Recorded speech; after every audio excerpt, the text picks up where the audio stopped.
नमस्कार। नई शिक्षा नीति 2020 के इस वेबिनार में आप सभी का स्वागत है। मैं डॉक्टर प्रदीप जायसवाल, प्रवक्ता शोध SCERT लखनऊ। आज डायट आजमगढ़, बलिया, मऊ, गोरखपुर, देवरिया और कुशीनगर के प्रेजेंटेशन होने हैं। आजमगढ़ की स्लाइड हम लोग देख रहे हैं। आजमगढ़ अपने प्रेजेंटेशन के लिए तैयार है। तो एक बार पुनः सभी का हार्दिक स्वागत है इस वेबिनार में। डायट आजमगढ़ सर, आप अपना प्रेजेंटेशन शुरू करें। जी, थैंक यू सर। मैं आशुतोष कुमार श्रीवास्तव, प्रवक्ता डाइट, अपने प्राचार्य महोदय श्री अमरनाथ राय जी के कुशल मार्गदर्शन में आप सभी का प्रवक्ता साथियों की तरफ से, डाइट संकाय साथियों की तरफ से स्वागत करता हूं। ये जो पूरा कार्यक्रम चलाया जा रहा है, इसमें SCERT डायरेक्टर साहब और हमारे डाइट की सहयोगी संस्थाओं के साथ जो कार्यक्रम किया जा रहा है, ये बहुत ही अनूठा कार्यक्रम है। इसके द्वारा हमें ये मौका मिल रहा है कि हम अपनी नीति को स्केल तक बता पाए और एक दूसरे से शेयर कर पाए, जो कि NEP पर लगातार चर्चाएं हो रही हैं। और जब से ये नीति आई है तब से हम लोगों ने डिफरेंट वेबिनार्स में, डिफरेंट मंच पर, ऑनलाइन प्लेटफॉर्म पर इन चीजों को डिस्कस किया। लेकिन एक डाइट की जो महत्वपूर्ण भूमिका है, उसके हिसाब से हम इसको किस प्रकार से एग्जीक्यूट करेंगे, इस पर हम ये प्रेजेंटेशन देने जा रहे हैं। और हालांकि फॉर्म इस चीज को प्रस्तुत किया गया है, क्योंकि 10 मिनट का टाइम है, उसके हिसाब से लिखा गया। तो शुरू करते हैं प्रेजेंटेशन अपनी। शुरुआत करते हैं प्रेरक और अनुकरणीय विचार से कि कुदरत ने सभी को हीरा बनाया है, जो जितना घिसेगा वो उतना चमकेगा। ये महत्वपूर्ण बात है। दूसरी जो महत्वपूर्ण चीजें शेयर की जा रही है कि मनुष्य के कर्म ही उसके विचारों की सर्वश्रेष्ठ व्याख्या, ये पूरी हमारी शिक्षा नीति से पूरी परिलक्षित होती है। इसको उसी में हम देखते हैं। और एक शिक्षक की जो सफलता है, स्वयं उसकी मेहनत और केवल मेहनत पर निर्भर करती है। कई बार हम कहते हैं कि वातावरण या इन चीजों पर हम जोर देते हैं। अगर आप लगे रहेंगे तो वातावरण भी बदल जाता है, लेकिन हमारी मेहनत बड़ी महत्वपूर्ण होती है। इस पर हमें ध्यान देना होगा। अगर आप देखें, राष्ट्रीय शिक्षा नीति की जो चर्चा के मुख्य बिंदु है, इसमें प्रारंभिक बाल अवस्था देखभाल और शिक्षा की बात की गई है, बुनियादी साक्षरता एवं संख्या ज्ञान की बात की गई है, संख्या ज्ञान मैथमेटिक्स संख्याओं के लिए गणना और मापन के लिए अलग से बात की है, ड्रॉप आउट बच्चों की संख्या कम करने पर स्कूल में पाठ्यक्रम और शिक्षण शास्त्र की बात की गई है, शिक्षक के लिए बात की गई, समतामूलक और समावेशी शिक्षा की बात की गई है, स्कूल कॉम्प्लेक्सेस क्लस्टर के माध्यम से कुशल संसाधन और प्रभावी गवर्नेंस की बात की गई है, स्कूल शिक्षा के लिए मानक निर्धारण और प्रत्यापन की बात की गई है, उच्चतर शिक्षा में केंद्रीय विचारणीय मुद्दे और क्रियान्वयन की रणनीति। हम लोग खासतौर से जो बात करने वाले हैं क्रियान्वयन रणनीति पर अपने लिए है कि नई कस्तूरी रंगन जी ने स्पष्ट शब्दों में कहा है कि नई शिक्षा नीति बेरोजगार तैयार नहीं करेगी। स्कूल में ही बच्चे को जीवन की तैयारी, खासतौर से फोकस के शब्द को है नौकरी के लिए बात की है कि सेवा के लिए जरूरी प्रोफेशनल शिक्षा दी जाएगी। इसका तात्पर्य यही है कि हम जो शिक्षा हमारी होगी, एक उद्देश्य से परक होगी, जिसके द्वारा बच्चे अपने जीवन में सर्वाइव कर पाएंगे। जो हम स्कूली शिक्षा के परिदृश्य से देखें, इसमें जो मुख्य बिंदु हमारे पास आते हैं कि शिक्षा पर सरकारी खर्च 4.43% से बढ़ाकर GDP का 6% का लक्ष्य रखा गया है। ये बड़ा महत्वपूर्ण हमारे स्कूली शिक्षा बेसिक स्कूल के लिए बहुत फायदेमंद होगा। छठी कक्षा से छात्रों को प्रोफेशनल और स्किल शिक्षा की बात की जा रही है। 5वीं कक्षा तक मातृभाषा पढ़ाई की बात की गई है। स्कूलों के लिए 10+2 की जगह 5+3+3+4 का फार्मूला अपनाने की बात की गई है। और खासतौर से जो DLED वाले संस्थान या अन्य जो संस्थान के लिए UGC, NCT और ICT की जगह एक नियामक बॉडी बनाने की बात की गई है। ऑनलाइन एजुकेशन पर जोर देने की बात की है। और प्रारंभिक बाल अवस्था देखभाल और शिक्षा हेतु ECC, early child care and education की बात की गई है। ड्रॉप आउट बिल्कुल कम करना, शून्य तक लाने की बात की गई है। और सबसे महत्वपूर्ण बात है विद्यार्थियों की ट्रैकिंग, कि इसके द्वारा बच्चों को ट्रैक कर पाएंगे। इन्हीं के आधार पर हमने अपनी क्रियान्वयन रणनीति तैयार की है। और एक महत्वपूर्ण बिंदु और होता है PLC तथा PT, मतलब प्रोफेशनल लर्निंग कम्युनिटी तथा पीयर जो टीचिंग है के माध्यम से सीखने का वातावरण देना, क्योंकि इस बात पर जोर दिया गया है कि हम सतत सीखते रहने की कला को भी सीखें। तो हम सभी जानते हैं कि डाइट में हमारे पास पूरे 7 डिपार्टमेंट होते हैं, इसमें PST, IST, WE, DRU, CMT, ET and PM है। एक एक करके हमारे विभाग ने जो चीजें तैयार की है, उन्हीं को आपके साथ साझा करना चाहते हैं। कार्य अनुभव की बात सबसे पहले करते हैं। कार्य अनुभव संबंधी शिक्षण सामग्री विकसित करने पर जोर दिया जाएगा, जिससे कि कंटेंट में भी रिफ्लेक्ट किया जा सके। हमारे यहाँ एजुकेशन टेक्नोलॉजी करता है, जो खास तौर से। जी सर, स्लाइड बदल नहीं रही है क्या? आपके यहाँ मुझे नेटवर्क इशू है क्या? इसमें भी सर हो सकता है। क्या मैं फिर से शेयर करूं? आगे वहीं से करिए, एक बार फिर से शेयर करके उसी पे कंटिन्यू करिए जहां से आप अभी बंद किया आपने। हो जाए तो ठीक है, नहीं फिर अपना कंटिन्यू रखिए। जी सर। क्या सभी को ऐसा दिखाई दे रहा है या सिर्फ सर को दिखाई दे रहा है, ये भी देख लें। हाँ हाँ। और कोई साथी बता सके क्या सभी को ऐसा महसूस हो रहा है, सर को ही सिर्फ ऐसा हुआ है? कुशीनगर से कोई साथी बोले या बलिया से? हाँ सर, नहीं दिखाई नहीं दे रहा है, स्क्रीन में आपके दिखाई नहीं दे रहा है। एक बार सर रीशेयर कर लीजिए। ओके सर, मैं फिर से करता हूँ।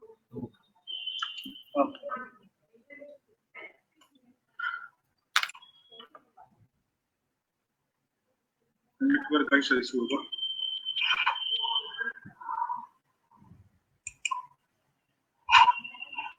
क्या सर भी दिखिएगा सर? हाँ ठीक है, हो रहा सर? ओके ओके सर, दिख रहे हैं, ठीक है, थैंक यू सर। ओके। जो कार्य अनुभव विभाग है, इसके महत्वपूर्ण कार्य होते हैं हमारे डाइट पर। ये जो खासतौर से जो हमारी संबंधित शिक्षण सामग्री होती है, इसको विकसित करने पर जोर दिया जाएगा। इसको ई कंटेंट के रूप में भी रिफ्लेक्ट किया जाएगा।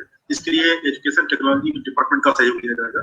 कम लागत वाली शिक्षण सामग्री का विकास और मूल्यांकन के साधन को विकसित किया जाएगा। इस पर हम लोग काम शुरू कर चुके हैं पिछले साल से, लेकिन नई शिक्षा नीति आने के बाद उसमें जो हमारे लिए खास रूप से बात की गई है, जो पपेट के माध्यम से, और जो बच्चों के लिए मैथमेटिक्स के लिए, लैंग्वेज लर्निंग के लिए जो छोटे छोटे किट्स होते हैं, बहुत सरल किट्स जो होते हैं, जो आसानी से तैयार किया सकते हैं, इस पर सीआरटी ने काफी कुछ काम किया है। और लर्निंग लेवल जो फाउंडेशन का हम लोग कोर्स कराया गया, उसमें बहुत सारी चीजें बताई गई। इसके माध्यम से भी हम इन चीजों को जोड़ देते हुए आगे ले जाएंगे, इस पर काम किया जाएगा, इनके साधन विकसित किए जाएंगे। इसी तरह से जो हमारा सपोर्टिव सुपरविजन, अनुसरण और नीतियों के कारण जिले के स्कूलों की सहायता की जाएगी, क्योंकि सभी को पता है ARP और डायरेक्ट मेंटर्स हैं, इनके लिए कहा गया है कि आप जब विद्यालय पर जाएं तो कम से कम एक TLM जरूर प्रस्तुत करें। एक TLM के माध्यम से आप उनको जरूर बताएं कि किस प्रकार से TLM का प्रयोग करेंगे। तो इसके लिए हम लोग एक खाका तैयार कर रहे हैं। कुछ हमारे पास करीब 100 से अधिक TLM बनाए गए हैं।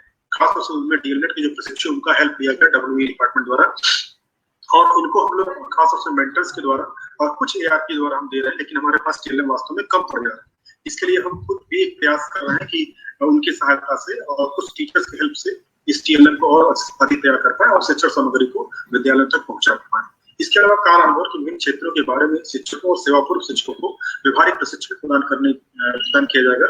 स्वच्छता अभियान, मरम्मत, रख रखाव, सौंदर्यीकरण जैसे विभिन्न गतिविधियों में NEP 2020 के बारे में अवगत कराया जाएगा। इन पर खास तौर से ये बात की गई है, स्कूल हमारा ऐसा होना चाहिए जहाँ पर उसको ऐसी फीलिंग ना हो कि कहाँ आ गया वो स्कूल, उसको रोचक लगे, उसको फ्रेंडली लगे, इस तरह से फीलिंग्स आए। तो हमारा संस्थान भी इसी तरह से होना चाहिए। इस पर भी हमारा कार्य अनुभव डिपार्टमेंट काम करेगा। कार्य अनुभव दृष्टिकोण को बढ़ावा देने की दृष्टि से डाइट परिसर को और संयोजित किया जाएगा। और संयोजन का मतलब है, कई बार क्या होता है, डिपार्टमेंट में काम तो हो रहे होते हैं लेकिन आपस में उनकी शेयरिंग प्रॉपर नहीं हो पाती है। तो जब हम उनमें एक बढ़िया कोऑर्डिनेशन कर पाएंगे तो बेहतर तरीके से रिजल्ट दे पाएंगे, क्योंकि हर डिपार्टमेंट अपने आप में अच्छा काम कर रहा होता है, लेकिन जब वो संयोजन कर लेता है तो अच्छे परफॉर्मेंस आते हैं। सर ये स्लाइड्स हो रही है DIU की, जिला संसाधन इकाई की। प्रदीप सर, प्रदीप सर जी सर, जी सर, दिख रहा है, स्लाइड दिख रही है sir. Thank you sir. Okay sir, DIU का जो महत्वपूर्ण काम होता है, योजनाओं का विकास, योजनाओं को बनाना नहीं बल्कि उनके डेवलपमेंट की बात की जाए और उनका क्रियान्वयन कैसे होगा, इस पर बात करने के इसके लिए काम करती है। इसके लिए हम लोग पहले से ही काम करते आ रहे हैं और हम लोगों ने अपने जिले स्तर से डिफरेंट प्रोफेशनल ग्रुप्स बनाए हैं, PLC का गठन किया है।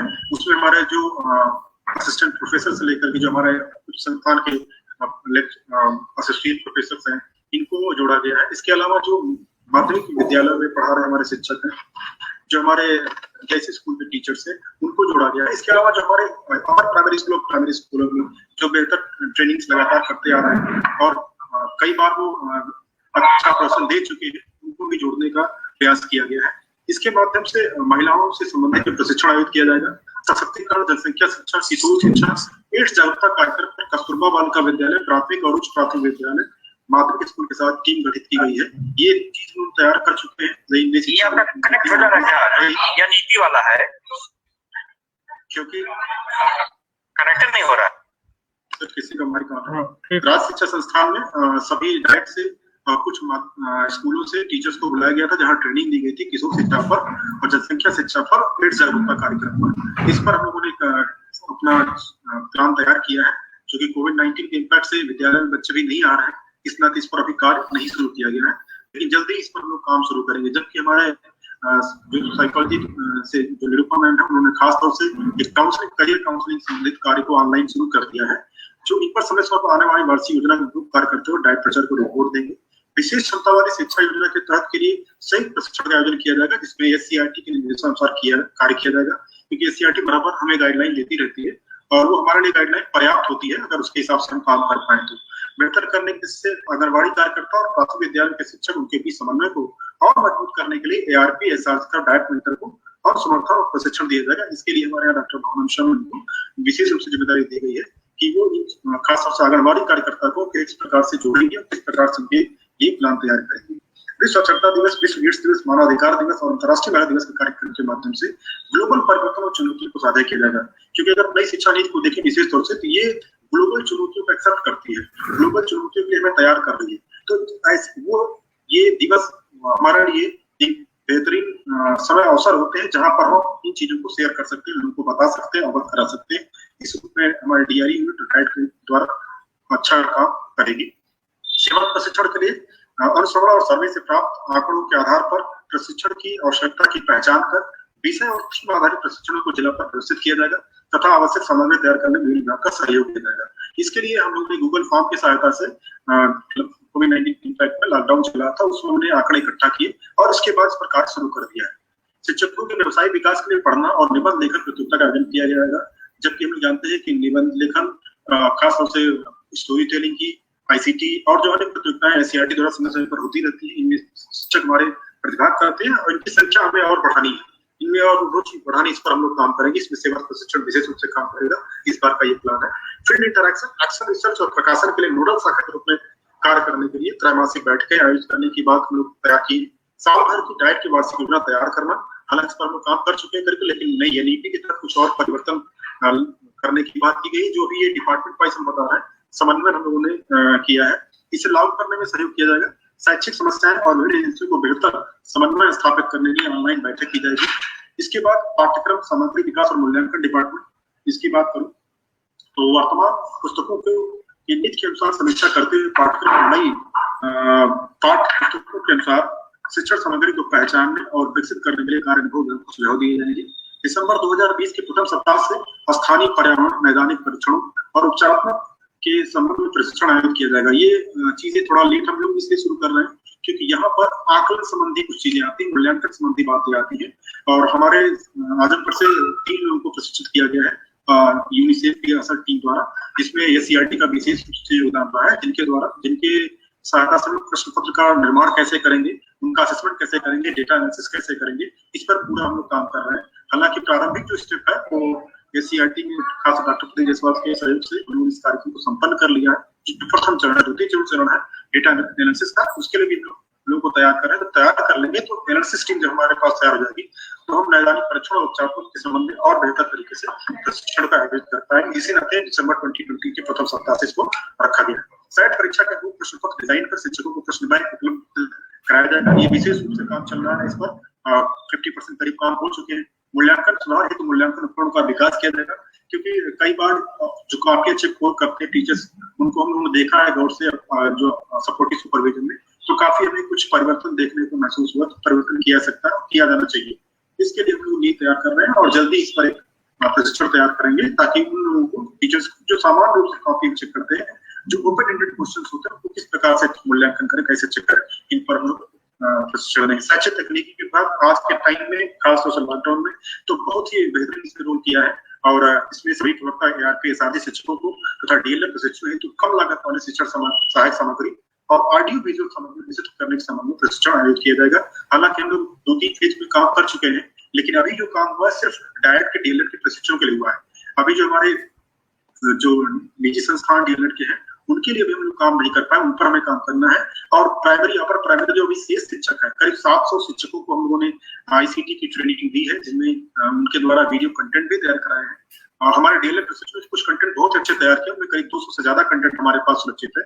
डिजिटल लिटरेसी और ICT लिटरेसी पर सेमिनार, वेबिनार दोनों अलग अलग चीजें, इन पर हम डिजिटल इंडिया कॉन्सेप्ट को आगे बढ़ाएंगे आयोजित कर cyber security, online digital education platform, online assessment, cloud storage, data management, data analysis, content creation, stories sharing route पर प्रशिक्षण देकर और सक्षम बनाया जाएगा। और ग्रामीण अभिभावक तक ऑनलाइन शिक्षा संचार बढ़ाएंगे, जिससे शिक्षा प्रौद्योगिकी को मासिक यहाँ पर शैक्षिक तकनीकी विभाग ने मेंटर्स को ट्रेनिंग भी दी है और उनको अवगत कराए किस प्रकार से ग्रामीणों को हम मोटिवेट कर पाए और क्या क्या मूलभूत चीजें बताएं जिससे वो अपने जिनके पास स्मार्टफोन है वो किस प्रकार से लाभ ले सकते हैं। नहीं है तो जो हमारे पास रेडियो है उनके माध्यम से जो एसएसए द्वारा या डीजीसी साहब के द्वारा जो भी एससीईआरटी द्वारा जो भी मार्गदर्शन प्राप्त हो रहा है किस प्रकार से उनके कार्यक्रमों को बच्चों तक पहुंचाया जाए, इस पर हम लोग चर्चा कर रहे हैं। इसके अलावा जागरूकता विकसित करने के उद्देश्य से प्रशिक्षण कार्यक्रम संचालित करने की बात की गई है। शिक्षा प्रौद्योगिकी नवीनतम उपकरण अर्थात कंप्यूटर, टीवी, एलसीडी, प्रोजेक्टर आदि के संचालन और रख रखाव के बारे में परिचित कराया जाएगा। ये बड़ी महत्वपूर्ण चीज है। संचालन तो करीब कुछ लोग सीख लेते हैं, लेकिन रख रखाव एक महत्वपूर्ण चीज होती है। रख रखाव फिर सही से न होने पे क्या होता है, कई बार हमारी चीजें खराब हो जाती है। तो चाहे वो लैपटॉप हो, चाहे कंप्यूटर हो, चाहे वो एलसीडी प्रोजेक्टर हो, इन सबको रखने का तरीका होता है और उसके बारे में उन्होंने योजना तैयार की है। इस पर भी अलग से लोगों को अवगत कराएंगे ट्रेनिंग के माध्यम से। इसके अलावा 25 पेज की मासिक डिजिटल मैगजीन जो संभवतः नवंबर से हम लोग प्रकाशित शुरू कर देंगे, काम प्रारंभ हो चुका है। 25 पेज की मासिक डिजिटल मैगजीन और 100 पेज की वार्षिक डिजिटल मैगजीन प्रकाशित की जाएगी शैक्षिक तकनीकी विभाग द्वारा। इसमें जो हमारे मिशन प्रेरणा को लेके या अन्य जो कार्य हो रहे हैं उन सबको हम प्रकाशित करने का प्रयास करेंगे। डीएलएड शिक्षकों को ऐसी ट्रेनिंग अलग से फिर से दी जाएगी जो हमारे लगातार रहेंगे। इसके अलावा योजना और प्रबंधन की बात जो हमारा डिपार्टमेंट है, विभिन्न कार्यक्रमों के शैक्षिक डेटा एकत्र करते हुए डाटा स्तर पर बनी तकनीकी टीम, हम लोगों ने मिशन प्रेरणा के तहत ये तकनीकी टीम बनाई थी जिसको इसकी भी जिम्मेदारी दी गई है जो क्या करेगा, इसमें सांख्यिकी सहायक और प्रवक्ता सम्मिलित है जो शैक्षिक तकनीकी विभाग के साथ साझा करेंगे डेटा को। इस डेटा में जो हम टीचर्स के ट्रेनिंग के बारे में, टीचर्स की संख्या के बारे में, स्कूलों की संख्या के बारे में, ड्रॉप आउट के बारे में और जो हमारा कार्य हो रहा है उसमें क्या प्रगति है उसके हिसाब से हर चीज की जो खास जो डीसी ट्रेनिंग इसमें महत्वपूर्ण भूमिका अदा करते हैं, जो हमारे डिफरेंट डीसी होते हैं जिला स्तर पर, वो उनको भी जोड़ा गया है ताकि हम डेटा को एक साथ शेयर कर पाए, सबको साझा कर पाए। डाइट के विभिन्न प्रशिक्षण कार्यक्रम आयोजित करने के लिए हेड मास्टर्स, नोडल स्कूल योजना आदि प्रयोगशाला क्षेत्र की पहचान की जाएगी। हालांकि इस पर हम लोग कुछ काम कर चुके हैं कि लैब एरिया की पहचान हर ब्लॉक में कर ली गई है। पहले तो हम लोग सिर्फ उन्हें नगर क्षेत्र में और पढ़नी जो क्षेत्र है जो समीप का क्षेत्र है उसको ही हम लोग लैब एरिया में इंक्लूड किया था, लेकिन अब हर ब्लॉक को हम लोग इंक्लूड किया। उसमें एससीईआरटी के लेटर भी आए थे कि 10 स्कूल हम लोग को सेलेक्ट करने थे, तो वो उन चीजों को भी इंक्लूड किया गया है। इसके अलावा कार्यक्रम सलाहकार समिति पीएससी का संचालन करने के लिए इसका गठन किया जाएगा। अभी इस पर हम लोग काम ढंग से नहीं हो पाया है, इस पर योजना हमारी है। वर्ष में 2 बार बैठकें और पुस्तकालय सलाहकार समिति की 4 बैठकें आयोजित करने की बात की गई। वास्तव में पुस्तकालय सलाहकार समिति का गठन किया जा चुका है हमारे यहाँ। स्व मूल्यांकन उपकरण के विकास में सहायता प्रदान करने हेतु स्कूलों के लिए स्कूल के नक्शे, माइक्रो प्लानिंग में तकनीकी सहायता प्रदान किया जाएगा। जैसे हम लोगों ने अभी स्कूल योजना के बारे में बात की गई थी कि स्कूल का टाइम टेबल कैसे बनेगा या स्कूल के जो वार्षिक कार्यक्रम कैसे बनेंगे, तो उनको उनके लिए भी एक फॉर्मेट तैयार करके टीचर्स के बीच शेयर किया गया लॉकडाउन में मिशन प्रेरणा के तहत। डाइट मेंटर एसआरजी और आरपी के अनुसार रिपोर्ट को रखा जाएगा। ये योजना प्रबंधन ही करेगा जिससे मासिक डाटा साझा करने में सुविधा हो सके। कई बार क्या होता है हमें डेटा नहीं प्राप्त होते, लोग कहीं कहीं मिस हो जाता है। कई बार हमारे जो आंकड़े होते हैं डिजिटल फॉर्म पड़े रहते हैं, तो योजना प्रबंधन क्या करेगा, इस पूरे डेटा का कलेक्शन करेगा जिससे एक जगह हमें सारे डेटा मिल जाए कहीं पर भी शेयर करने के लिए। सेवा पूर्व प्रशिक्षण की बात करो लास्ट में कि डीएलएड संस्थान के लिए नोडल इंस्टीट्यूट में कार्य करके प्रत्येक माह की रिपोर्ट एससीईआरटी यूपी लखनऊ को रिपोर्ट शेयर की जाएगी। ये अभी हम लोग नहीं कर पा रहे थे खासतौर से। इसके बाद प्रार्थना सभा, त्योहार और जन्मदिन, साहित्यिक और सांस्कृतिक गतिविधियां, खेल, पुस्तकालय उपयोग, एसयूपीडब्ल्यू संबंधित कार्य जो होते काम उसके आपदा संबंधी जानकारी के लिए प्रशिक्षकों की सहभागिता सुनिश्चित करते हुए उन्हें प्रबंधन, सर्वेक्षण, कार्रवाई, अनुसंधान, परियोजना कार्य में दिया जाएगा। हालांकि ये पहले से है, लेकिन इस पर हम लोग काम उतना बेहतर तरीके से नहीं कर पाते थे क्योंकि प्रवक्ताओं की संख्या कम थी या बहुत नहीं थी। लेकिन अब हमारे पास प्रवक्ता साथी आ चुके हैं, तो अब हम लोग इस पर प्रत्येक विषय में इस चीज को अलग अलग सब्जेक्ट वाइज प्लान करके तैयार कर रहे हैं और हर टीचर्स की जिम्मेदारी दी गई है। हालांकि एससीईआरटी द्वारा साइंस के लिए, लैंग्वेज के लिए, मैथ्स के लिए अलग से लेटर भी आए थे, उन पर उन्होंने काम किया, लेकिन उससे हमें एक सीख मिली कि हम इस चीज को इस तरह से अगर हम काम करेंगे तो वो चीज को और बढ़ाया जाएगा। इसमें एक महत्वपूर्ण बात और कहूँ कि जो हम लोग पिछले साल शुरू किए अपने आदमगढ़ में, जब सरकार के सभी प्रशिक्षण को युवा संसद जैसे कार्यक्रम में जोड़ा जाएगा। ये इसका फायदा मिला है कि हमारे भारतीय राजनीतिक परिदृश्य को समझ पाए, संसद किस प्रकार से कार्य करती है, उनकी क्या प्रणाली, उनके बारे में भी लोग अवगत कराते हैं। जो हमारे यहाँ आजमगढ़ महोत्सव कार्यक्रम होता है उसमें इनको जोड़ा जाता है। विज्ञान संबंधी कार्यक्रम जैसे राष्ट्रीय बाल विज्ञान कांग्रेस कार्यक्रम में उनका उन्मुखीकरण कराया जाएगा। इसमें हम डीएलएड प्रशिक्षकों को भी सम्मिलित कराते हैं और इसके विस्तार पर भी बात करें ताकि यूट्यूब प्लेटफॉर्म पर, फेसबुक प्लेटफॉर्म पर अवेलेबल हो ताकि सभी लोग इससे अवगत हो सके। डिजिटल मैगजीन में लेख है तो उनके लेख को आमंत्रित किया जाएगा। ये हम पहले से कर रहे हैं लेकिन अब डिजिटल फॉर्म में भी इसको हम करने जा रहे हैं। स्कूल इंटर्नशिप के दौरान उन्हें एक्शन रिसर्च पर भी कार्य दिया जाएगा। इसको हम लोग पहले देते आए हैं लेकिन हर सब्जेक्ट में नहीं दे रहे थे। अब क्या होगा, हर सब्जेक्ट में देंगे। उनके प्रयासों को प्रशिक्षु और स्टाफ के सामने साझा किया जाएगा। ये हमारे पूरे जो नई शिक्षा नीति के तहत क्रियान्वयन के लिए प्लानिंग थी जिसको मैंने आपके लिए शेयर किया। आप सभी का बहुत बहुत धन्यवाद धैर्य से सुनने के लिए। थोड़ा मुझे समय ज्यादा लगा, इसके लिए मैं क्षमा चाहता हूँ। Pradeep sir ji, thank you Ashutosh ji, बहुत बहुत धन्यवाद। मैं प्रचार सर और आपको और पूरी टीम को आपको बहुत बहुत धन्यवाद देता हूँ कि नई शिक्षा नीति पर आपने बहुत ही बेहतरीन और सारगर्भित ढंग से अपनी बात कही। निश्चित रूप से नई शिक्षा नीति में आप जानते हैं कि डाइट की जो भूमिका है वह महत्वपूर्ण है। विशेषकर अगर आप देखें तो विद्यालयी शिक्षा में जनपद स्तर पर डाइट एक सर्वोच्च अकादमिक संस्था है। तो डाइट स्तर पर उसका इम्प्लीमेंटेशन में डाइट की क्या भूमिका होगी, नई शिक्षा नीति में डाइट क्या कर सकती है, इस पर अपनी क्रियान्वयन नीति प्रस्तुत कर रहे थे डाइट आजमगढ़ से श्री आशुतोष जी। और मैं पुनः एक बार धन्यवाद देता हूँ। और आगे के क्रम में डाइट बलिया से अवनीश जी जुड़े हुए हैं। डाइट बलिया का हार्दिक स्वागत है, अभिनंदन है। वो आए और 10 मिनट की अवधि में अपना प्रेजेंटेशन देने का कष्ट करें। जी, स्वागत है।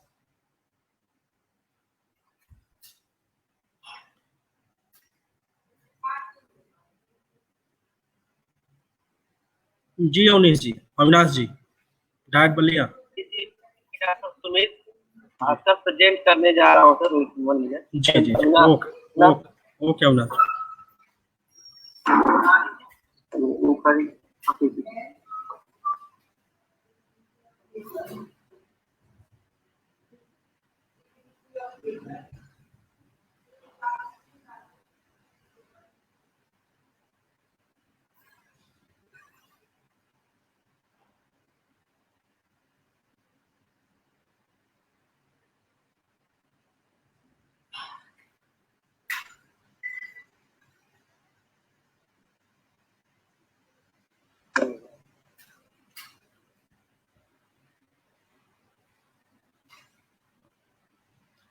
सर अपना माइक ओपन कर लें, अनम्यूट कर लीजिए, आपकी पीपीटी शो हो रही है। डाइट बलिया।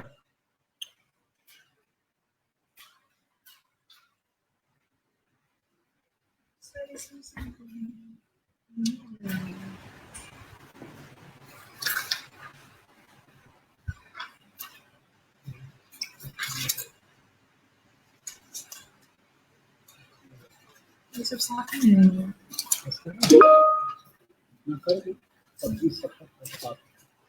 सर हमारी स्क्रीन दिख रही है आप?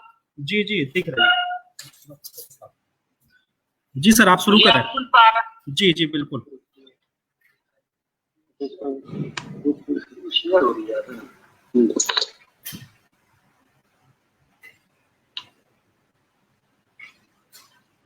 आज के इस वेबिनार में उपस्थित एससीईआरटी निदेशक महोदय, समग्र शिक्षा अभियान के निदेशक अजय सिंह सर, आप सभी लोगों को जिला शिक्षा एवं प्रशिक्षण संस्थान बलिया की ओर से आपके सर, मेरा स्क्रीन दिख रही है सर?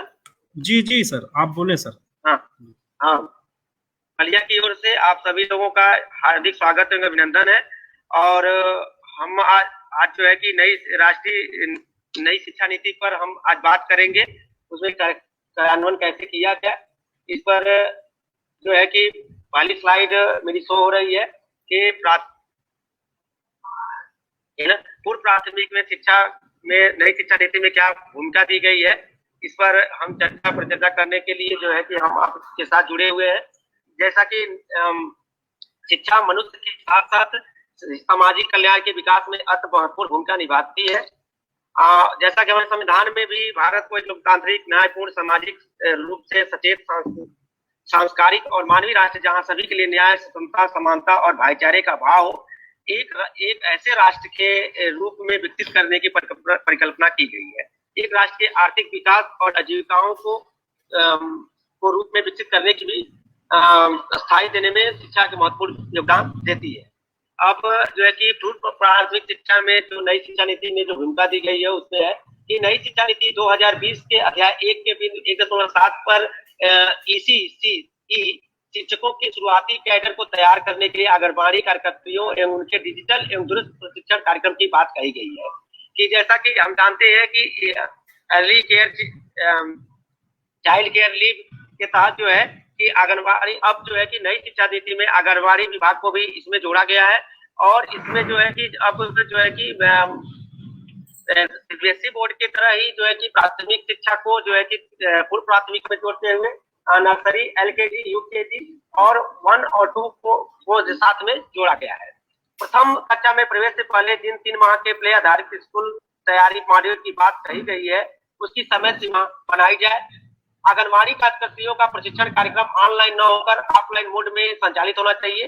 जैसा कि आप सब विदित है कि यह प्रशिक्षण प्रत्येक जनपद में जो है कि सबको हमारे डाइट मेंटर्स और CDPO सभी लोग जुड़ करके इसको ऑनलाइन मोड में जो है कि प्रशिक्षण लिए, लेकिन इसको जो है कि एक्चुअल में जो है कि धरातल पर लाने के लिए इस प्रशिक्षण को ऑफलाइन मोड में जो है कि ऑर्गेनाइज किया जाए तो अति बेहतर होगा।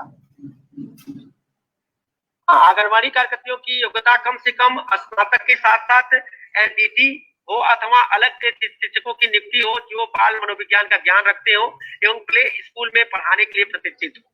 इसमें जो है कि हर आंगनबाड़ी की जो हाई स्कूल मैट्रिक स्तर पर रखी गई है इसमें जो है कि व्यवस्था करके उनकी कम से कम योग्यता स्नातक की जाए और स्नातक के साथ साथ उसमें प्रशिक्षण योग्यताएं भी जोड़ी जाए, तब जाकर के कहीं हमारी शिक्षा व्यवस्था में सुधार हो सकता है। पूर्व प्राथमिक स्तर पर मातृभाषा में अध्यापन एक सराहनीय कदम है। जैसा कि हम सभी जानते हैं कि जो कि इस नई शिक्षा नीति में मातृभाषा पर जोर दिया गया है कि हर बच्चे के स्थानीय भाषा में जो है कि शिक्षा दी जाए और उसे धीरे धीरे जो है कि मानक भाषा से जोड़ा जाए। तो मातृभाषा में अध्यापन जो है कि व्यवस्था की गई एक सराहनीय कदम है।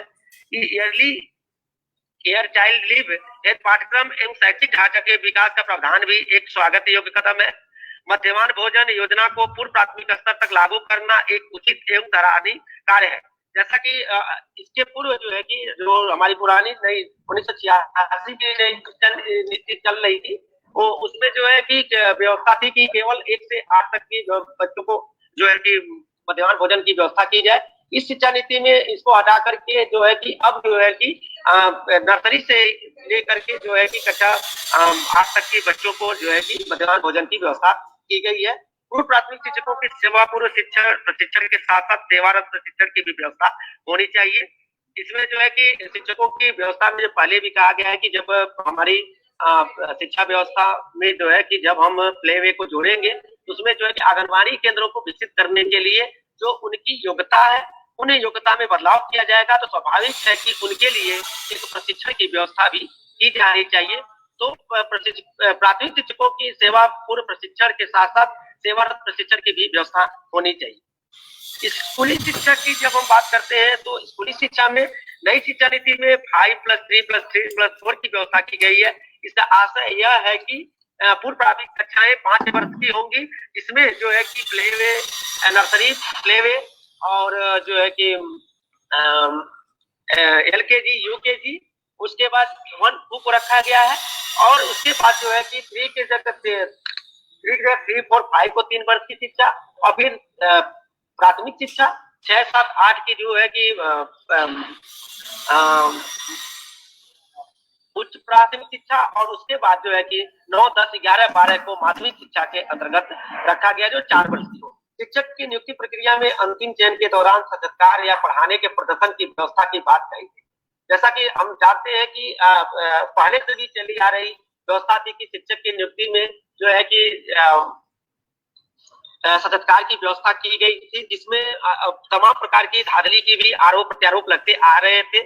और इस शिक्षा नीति में जैसे बीच में सरकार ने जो है कि नए कदम उठाते हुए जो है कि शिक्षा चयन के दौरान साक्षात्कार को समाप्त कर दिया था और केवल उच्च शिक्षा में ही साक्षात्कार को लागू किया गया था। लेकिन इस नई शिक्षा नीति में जो है कि चयन के दौरान साक्षात्कार की व्यवस्था किया गया है, जो कहीं न कहीं जो है कि पूर्व की भांति ये भी जो है कि विफल साबित हो सकता है। इसलिए कि मेरा कहना है कि धांधली को बढ़ावा दे सकता है, इसलिए साक्षात्कार के स्थान पर लिखित परीक्षा द्वारा दक्षता का परीक्षण करना चाहिए और बाद में उनको जो है कि स्किल डेवलपमेंट का टेस्ट लेकर के उनकी नियुक्ति प्रक्रिया आगे बढ़ानी है। इसके दूसरा पॉइंट है, इसके अंतर्गत कला एवं संस्कृति संवर्धन के तहत हमारे देश की संस्कृतियों में बहुत विविधताएं हैं, उन्हें स्थानीय संस्कृति सिखाने के लिए उसी समुदाय के लोगों द्वारा विकास कराया जाए। जैसा कि जब हम जानते हैं कि जो हमारी शिक्षा व्यवस्था है उसमें विभिन्न समुदाय के लोग आते हैं, बच्चे आते हैं, ऐसे में उनकी जो संस्कृति है, उनका जो कल्चर है वो भिन्न भिन्न रूपों में होता है। तो जब जैसे जिस परिक्षेत्र में हम रहे उनके कल्चर को विकसित करने के लिए उसी समुदाय के व्यक्ति को बुला करके उनको अच्छे ढंग से जो है कि उनको प्रशिक्षित बच्चों को जो है कि प्रशिक्षण दिया जाए तो अति बेहतर होगा। बच्चे अच्छे ढंग से अपनी संस्कृति के बारे में, कला के बारे में जान सकते। सार्वजनिक और स्कूल पुस्तकालय एक ही परिसर में विकसित ना करके अलग अलग परिसर में विकसित किया जाए। जैसा कि नई शिक्षा नीति में व्यवस्था की गई है कि एक जो है कि जो पुस्तकालय होगा एक ऑल ओवर होल के रूप में होगा कि जो सारी पुस्तकालय एक जगह पूरी स्कूल की विकसित हो गई। ऐसे में जो है कि इसको अलग अलग करना बेहतर होगा। सार्वजनिक पुस्तकालय एक ना होकर के बल्कि अलग अलग हो तो उसमें बच्चे को जो है कि पढ़ने के लिए पुस्तक आसानी से प्राप्त हो सकते हैं, वह खोज सकता है और उस पर खोज करके उसको अपना अध्ययन कर सकता है। समुदाय की सहभागिता स्कूल चलाने में सहायक हो, न कि बाधक हो। इस बात का विशेष ध्यान रखा जाए कि जो सामुदायिक सहभागिता की बात कही गई है कि हमारे जो है संस्थाएं और तमाम जो गठन किए जाते हैं कि उस पर जो है कि बात कि स्कूल चलाने में सहायक हो, उनका केवल मार्गदर्शन होना चाहिए, न कि उसमें जो है कि किसी प्रकार का जो है कि बाधक बने कि उसको सही से कार्यान्वयन न किया जा सके। तो हमारी जो समुदाय की जो सहभागिता इस शिक्षा में है वह जो है कि एक हद तक होनी चाहिए कि जहां तक वह समझ में आ सके, शिक्षा व्यवस्था को बढ़ावा दे दिया जा सके। व्यवसायिक शिक्षा को सुदृढ़ बनाने के लिए स्कूलों में लैब और वर्कशॉप आधारित संरचना पर ध्यान देना होगा। यह पहले से व्यवस्था चली आ रही है कि व्यवसायिक शिक्षा को सुदृढ़ बनाने के लिए जो है कि लैब और वर्कशॉप की व्यवस्था पहले से चली आ रही है। इस शिक्षा नीति में भी इसकी व्यवस्था की गई है जो अत्यंत ही योग्य है। सतत मूल्यांकन की प्रक्रिया पक्षपात रहित हो ताकि सभी के लिए सीखने का सही स्तर सामने आए। सबसे बड़ी व्यवस्था है कि हमारी शिक्षा व्यवस्था कितना हो भी सुदृढ़ क्यों न हो जाए, अगर हम उसका मूल्यांकन सही ढंग से नहीं कर पाते हैं तो निश्चित रूप से उस शिक्षा व्यवस्था विफल मानी जाती है। तो इसका मूल्यांकन की जो प्रक्रिया हो वह निश्चित रूप से पक्षपात रहित हो, तभी जाकर के हमारी स्कूल शिक्षा जो है कि डेवलप कर सकती है, विकसित हो सकती है। अब हम बात करते हैं उच्चतर शिक्षा। जैसा कि हम उच्चतर शिक्षा की बात में की जो व्यवस्था दी गई है कि हर चीजों में एक हब की व्यवस्था की जाएगी, नॉलेज हब की व्यवस्था की जाएगी कि 3000 छात्रों के बीच एक नॉलेज हब होगा। उसमें जो है कि इस प्रकार की व्यवस्था की गई है जो बहुत ही स्वागत योग्य है। उच्चतर शिक्षा के अंतर्गत उच्चतर शिक्षा संस्थानों को बहुविषयक एवं बड़े विश्वविद्यालयों, कॉलेजों एवं HEI हबों में परिवर्तित करने का लक्ष्य है। साथ ही साथ उच्चतर शिक्षा का लक्ष्य छात्रों का संपूर्ण मानसिक और चौमुखी विकास करना है। इसमें विश्वविद्यालयों में शोध पर अधिक बल दिया गया है तथा इसमें उच्चतर शिक्षा के संस्थान की स्थापना का प्रावधान है। जैसा कि अब तक जो है कि हमारी जो उच्चतर शिक्षा की व्यवस्था थी उसमें जो है कि जो शोध की व्यवस्था की गई थी उसमें केवल हम शोध के केवल जो है कि विश्वविद्यालय स्तर पर सिमट के रह गई थी। अब उसे जो है कि डिग्री कॉलेज स्तर पर शोध की व्यवस्था की जाएगी कि जो हर बच्चे को जो भी शोध में रुचि रखते हैं वह आसानी से शोध में जो है कि पंजीकरण प्राप्त कर सकते हैं और उसमें शोध में अपना योगदान दे सकते हैं। ये उच्चतर शिक्षा संस्थान शिक्षण एवं शोध के अलावा अन्य शैक्षिक संस्थानों के विकास में सहयोग करेंगे। इसमें कॉलेजों के ग्रेडेड स्वायत्तता देने की बात की गई है तथा कालांतर में उनकी कार्यशैली को देखते हुए उनको गहन शिक्षण विश्वविद्यालय में विकसित करने की बात कही गई है। स्नातक की अवधि 3 या 4 वर्ष की होगी। इसमें 1 वर्ष पूरा करने पर सर्टिफिकेट, 2 वर्ष पूरा करने पर डिप्लोमा, 3 वर्ष पूरा करने पर स्नातक की उपाधि प्रदान की जाएगी। अब तक ऐसा होता आ रहा था कि हमारी स्नातक की जो शिक्षा व्यवस्था थी उसमें जो है कि बच्चा जो है कि 1 वर्ष पढ़ करके जैसे छोड़ दिया तो उसे किसी प्रकार की कोई उस सर्टिफिकेट का कोई वैल्यू नहीं थी। लेकिन इसमें जो है व्यवस्था नई शिक्षा नीति में की गई है, इसमें हर साल जो भी आपने शिक्षा में अपना समय दिया है उस समय के अनुसार आपको कोर्स को प्रोवाइड किया गया है। जैसे कि हम अगर 1 साल के 3 वर्ष के शिक्षा स्नातक कोर्स कर रहे हैं तो 1 साल पूरा होने पर उनको एक सर्टिफिकेट कोर्स के रूप में सर्टिफिकेट की मान्यता दी जाएगी। 2 वर्ष पूरा करते हैं तो डिप्लोमा के रूप में, और 3 वर्ष पूरा करते हैं तो उनको एक स्नातक उपाधि प्रदान की जाएगी। यह व्यवस्था बहुत ही अच्छी और स्वागत योग्य है कि इस प्रकार की व्यवस्था नई शिक्षा नीति में दी गई है, जिसमें बहुत ही अच्छा प्रयास है। इसी प्रकार स्नातकोत्तर स्तर पर जो छात्र 3 वर्ष का स्नातक किया हो वह 2 वर्ष के स्नातकोत्तर कार्यक्रम का सर्टिफिकेट प्राप्त करेगा। इसमें दूसरा पद पूरी तरह शोध का होगा। जो छात्र 4 वर्ष का स्नातक कार्यक्रम पूरा किया हो उसके लिए स्नातक कार्यक्रम केवल 1 वर्ष का होगा, स्नातकोत्तर कार्यक्रम केवल 1 वर्ष का होगा। यह बहुत ही अच्छी व्यवस्था है कि जो स्नातकोत्तर प्राप्त करने के बाद, शिक्षा प्राप्त करने के बाद जो बच्चे जो है कि शोध के क्षेत्र में जाते थे उन्हें जो है कि कई 1 साल उनको समझने में, इस शोध क्या होता है इसको समझने में लग जाते थे। ऐसे में जो इसमें जो व्यवस्था दी गई है कि हमारे शोध में ज्यादा समय नहीं लग पाएंगे, क्योंकि स्नातकोत्तर के जो द्वितीय वर्ष होंगे वह पूर्णतः शोध पर आधारित होंगे। तो यह व्यवस्था जो है बहुत ही महत्वपूर्ण है। इस नीति में एक 5 वर्षीय एकीकृत स्नातकोत्तर कार्यक्रम का भी प्रावधान किया गया है कि अगर बच्चा जो है कि चाहता है तो इंटर बेस पर ही जो है कि स्नातक अथवा स्नातकोत्तर कार्यक्रम में प्रवेश पा सकता है। यह व्यवस्था इस नई शिक्षा नीति में की गई है। अब हम अध्यापक शिक्षा की बात करते हैं कि अगली पीढ़ी को आकार देने वाले सही मायने में जो है कि अध्यापक का पद जो पूजनीय होता है। व्यक्ति गलत हो सकता है लेकिन अध्यापक जो होता है, शिक्षक जो होता है वो कभी, व्यक्ति गलत हो सकता है लेकिन वो शिक्षक कभी गलत नहीं हो सकता है। तो अध्यापक की बहुत महत्वपूर्ण भूमिका होती है, और जब तक शिक्षा व्यवस्था में अध्यापक हमारे जो है कि पूर्णतः जो है कि प्रशिक्षित नहीं होंगे तब तक जो है कि शिक्षा व्यवस्था सही नहीं।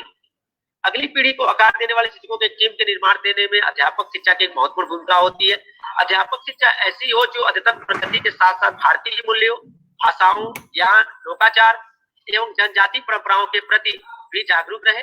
शिक्षक शिक्षा प्रणाली में अखंडता, विश्वसनीयता, प्रभावकारिता और उच्च गुणवत्ता बहाल करने के लिए डिग्रियों की बिकवाली पर रोक लगाई जानी चाहिए। जो अब तक की व्यवस्था में देखा गया था कि तमाम स्कूल जो इस प्रकार मान्यता प्राप्त करके केवल डिग्रियां बांट रहे थे, उस पर रोक लगाई गई है। यह बहुत ही अच्छी और स्वागत योग्य व्यवस्था की गई है कि इसमें जो है कि जो डिग्री बिकने वाली है यह व्यवस्था पर निश्चित रूप से जो है ये रोक लगेगी। 2030 तक शैक्षिक रूप से विषयक एवं एकीकृत अध्यापक शिक्षा कार्यक्रम को क्रियान्वित करने के लिए निम्न स्तरीय बेकार अध्यापक शिक्षा संस्थानों के खिलाफ कठोर कार्रवाई की जानी चाहिए। 4 वर्षीय एकीकृत बीएड कार्यक्रम से शिक्षक शिक्षा की गुणवत्ता में सुधार होगा। निश्चित रूप से जो है कि हमारा 1 वर्ष का बीएड जो था वो निश्चित रूप से उतनी जो कि अच्छे ढंग से हम जो है कि प्रशिक्षण प्राप्त नहीं कर पाते थे। ऐसे में 4 वर्ष की जो एकीकृत बीएड कार्यक्रम होगा वो निश्चित रूप से शिक्षक शिक्षा और महत्वपूर्ण जो है कि योगदान देगा।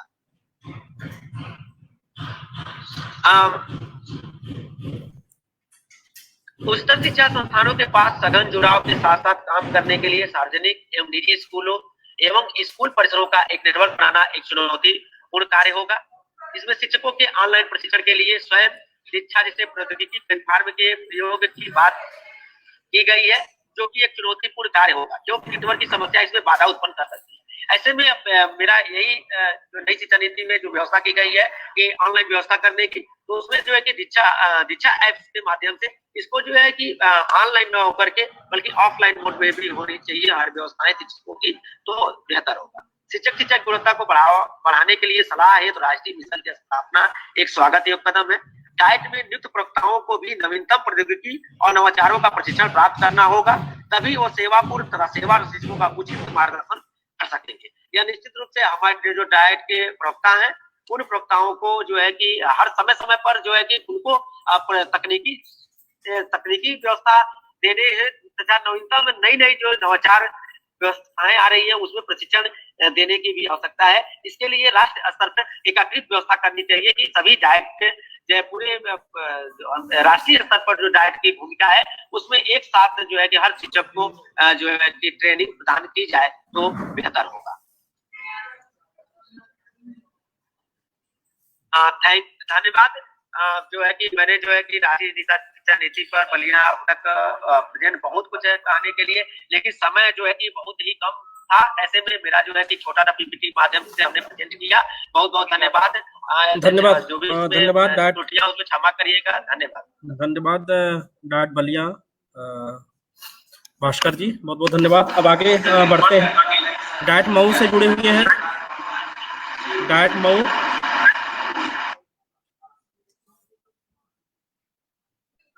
डाइट, हाँ जी सर, डाइट मऊ से जुड़े हैं क्या?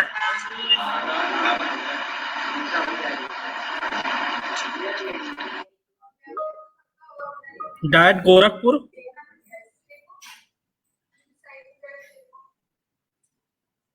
डाइट गोरखपुर जी। हाँ सर, मैं डाइट गोरखपुर से बोल रहा हूँ। जी जी सर, बहुत बहुत स्वागत है। क्या मेरी आवाज आप तक पहुंच रही है? जी जी सर। जी, मैं अपना पीपीटी अभी शेयर करने जा रहा हूँ। जैसे मेरा पीपीटी आप तक शेयर होता है, मैं अपना कंटिन्यू करता हूँ।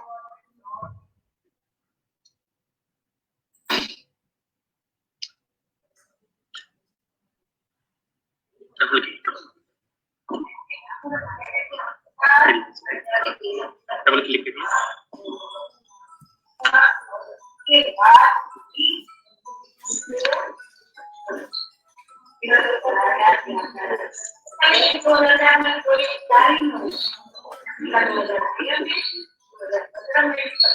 एग्जिट। सर थोड़ा सा प्रॉब्लम हो रहा है मुझे अपना पीपीटी शेयर करने में, तो थोड़ा सा समय चाहिए मुझे। सर थोड़ा सा गाइड करेंगे क्या पीपीटी शो करने के लिए? सर आप मोबाइल से कर रहे हैं या लैपटॉप से? जी जी, मैं मोबाइल से कर रहा हूँ।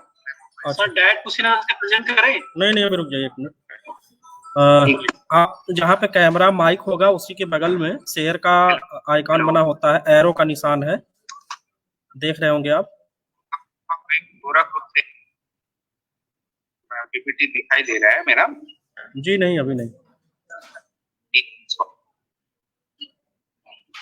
सर। कैमरे और माइक के बाद में बगल में शेयर का ऑप्शन दिख रहा होगा,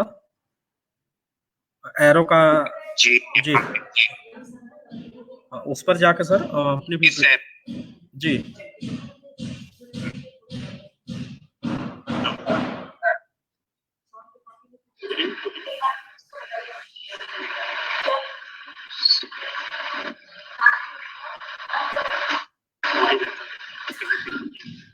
सर पीपीटी लिखा?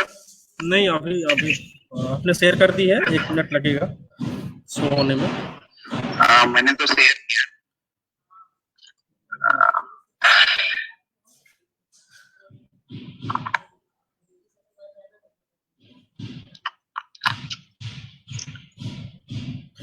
हाँ शेयर हो रहा है। ओके सर, ठीक है, ओके सर, शो हो रही है। ठीक है सर, कंटिन्यू करें प्लीज। प्रदीप सर? जी जी जी जी सर, गोरखपुर से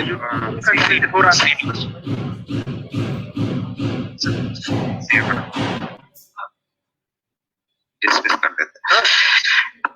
हाँ सर, गोरखपुर से ये स्लाइड शो हो रहा है क्या? अभी शो हो रहा था, फिर चला गया, अभी शो हो रहा था। प्रदीप सर? जी जी बताएं। पर कार्यक्रम मैं फेसबुक पे चल रहा है सर, फेसबुक पे। अच्छा ठीक फेसबुक पे।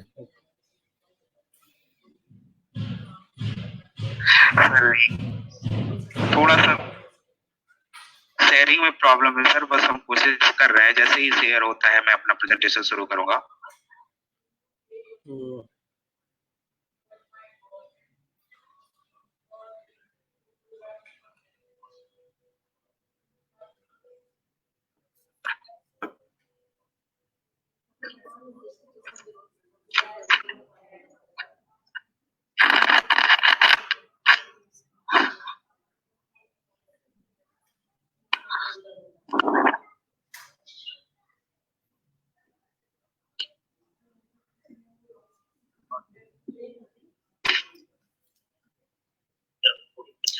सर क्या पावर पॉइंट मेरा दिख रहा है क्या? जी जी सर, आप बोले सर, आपकी पीपीटी शो हो रही है।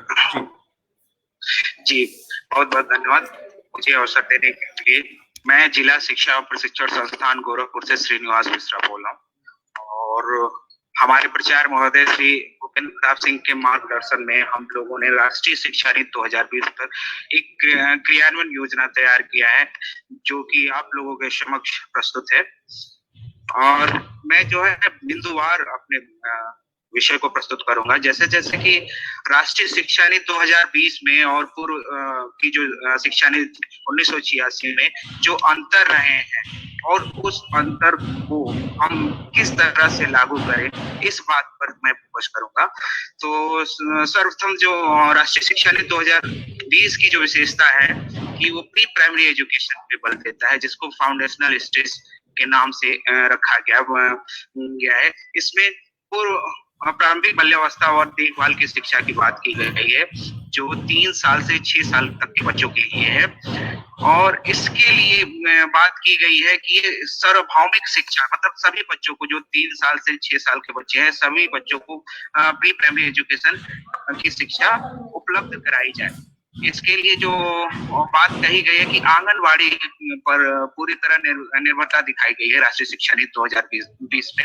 लेकिन मेरा मानना है कि केवल आंगनवाड़ी के द्वारा ही राष्ट्रीय शिक्षा नीति के इस सार्वभौमिक उद्देश्य की प्राप्ति नहीं हो सकती। इसके लिए हमें चाहिए कि प्राथमिक विद्यालयों के साथ पूर्व प्राथमिक विद्यालयों की स्थापना की जाए, जहां पर सभी बच्चों को हम सार्वभौमिक रूप से ECCE की शिक्षा प्रदान कर सकें। इसके अलावा आंगनबाड़ी को भी बंद करने का मैं सिफारिश नहीं करूंगा। आंगनबाड़ी कार्यकर्तियों को हम लोगों को प्रशिक्षित करना चाहिए, जिसकी बात हमें राष्ट्रीय शिक्षा नीति 2020 में कही गई है कि 6 महीने के प्रशिक्षण का कार्य किया जाए और जो कार्यकर्त्री हैं उनको प्रशिक्षित किया जाए। इसके अलावा बहुस्तरीय खेल आधारित गतिविधि की बात की गई है कि जो विषय वस्तु होगा इसमें बहुस्तरीय खेल आधारित गतिविधि पर आधारित होगा, लेकिन इसके लिए संसाधन की आवश्यकता है।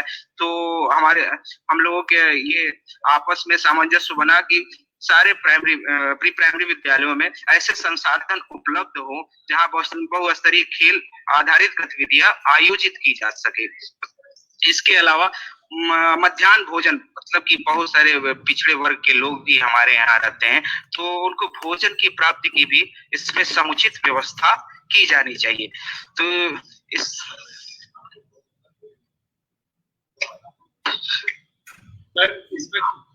फाउंडेशनल स्टेज 2 की बात करी जाए तो इसमें बुनियादी साक्षरता व संख्या ज्ञान पर विशेष बल दिया गया है। इसमें कक्षा 1 और 2 के बच्चों पर विशेष ध्यान देने की बात की गई है कि बच्चे को बोलना, सुनना, समझना, गिनना आदि जो बुनियादी साक्षरता है उसको प्राप्त कर सके।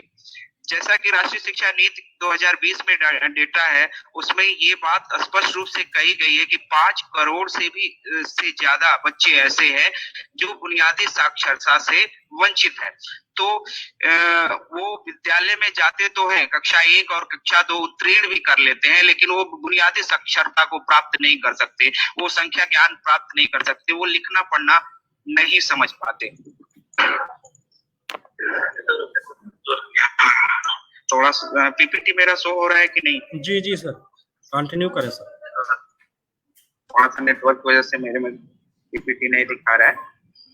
पीपीटी आपकी दिख रही सर, आप कंटिन्यू करें। जी।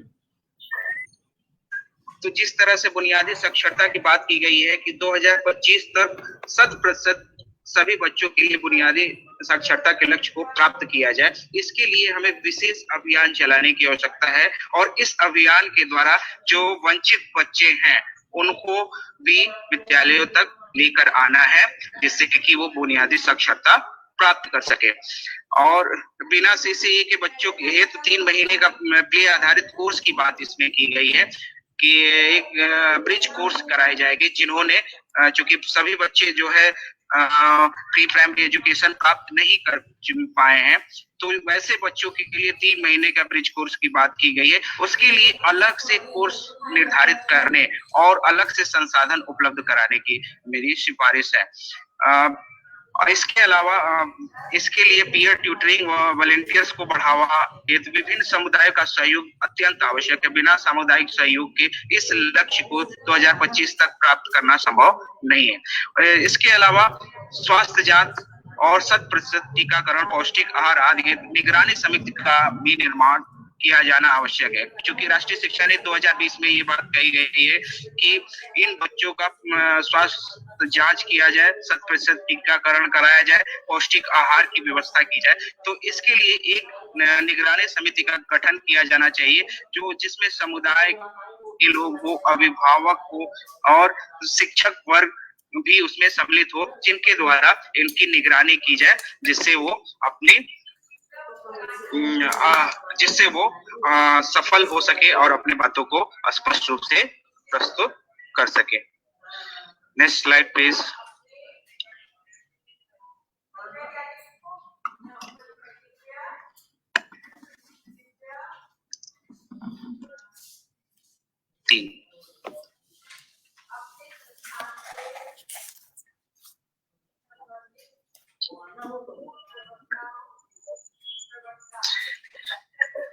नेक्स्ट स्लाइड करिए जरा।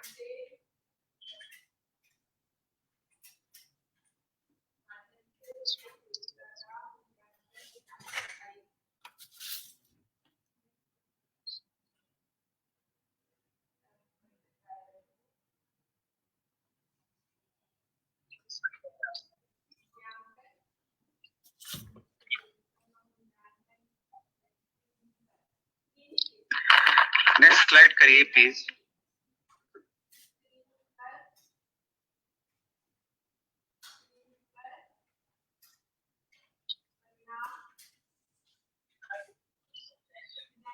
चलिए नेक्स्ट स्लाइड नहीं हो रहा है, मैं अपने तरफ से बता रहा हूँ। हमारा नेक्स्ट स्लाइड जो है वो प्री प्राइमरी स्टेज, जो सेकेंड स्टेज दिखाया गया है, उसमें कक्षा 3 से 5 तक के बच्चों की शिक्षा की बात की गई है, जिसमें कहा गया है कि जो शिक्षा का माध्यम होना चाहिए वो शिक्षा जो विधि होना चाहिए वो खोज, खेल और गतिविधि आधारित होनी चाहिए।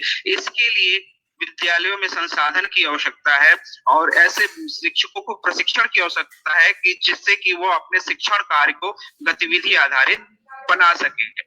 इसके अलावा पाठ्य पुस्तक हल्के फुल्के होने चाहिए, जिससे कि बच्चों को अधिक से अधिक अवसर मिले कि वो अपनी बुनियादी कॉन्सेप्ट को, बुनियादी समझ को विकसित कर सके।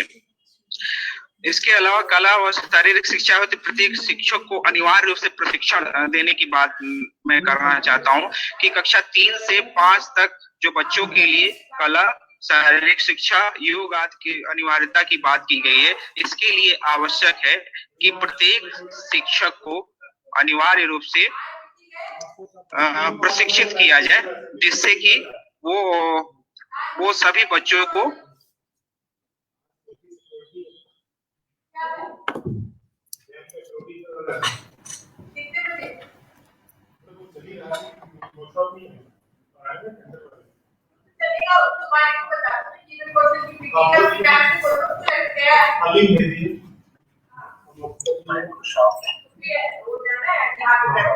हेलो,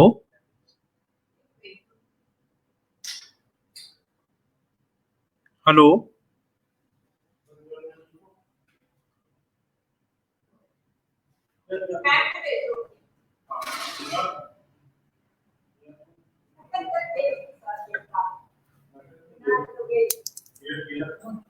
हेलो, क्या आप मुझे सुन पा रहे हैं? Hello,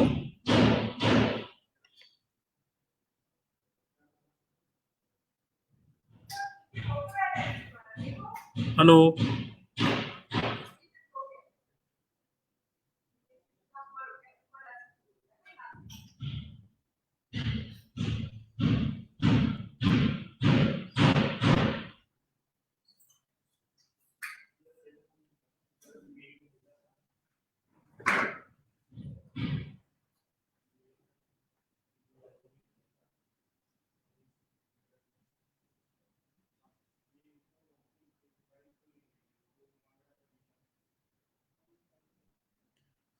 hello,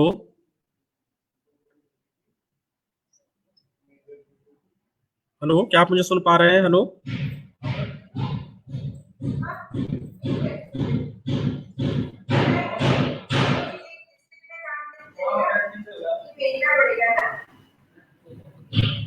hello. आपकी आवाज आ रही है sir? Please sir. Okay okay, diet Deoria, Deoria से हैं जुड़े हुए हैं हेलो। जी।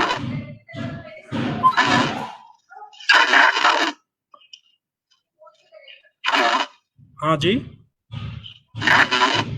आवाज नहीं आ रही, स्पष्ट नहीं हो रही। हाँ हेलो,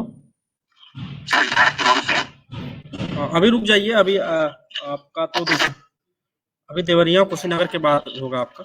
डायट देवरिया से जुड़ी हुई है सर डायरेक्ट कुशीनगर से बोल रहे हैं सर। हाँ ठीक है सर, आप स्टार्ट करें sir, Kushinagar. Sir direct Kushinagar. हाँ जी सर, आप पीपीटी शो करें और अपना प्रेजेंटेशन दें। Okay sir. ओके।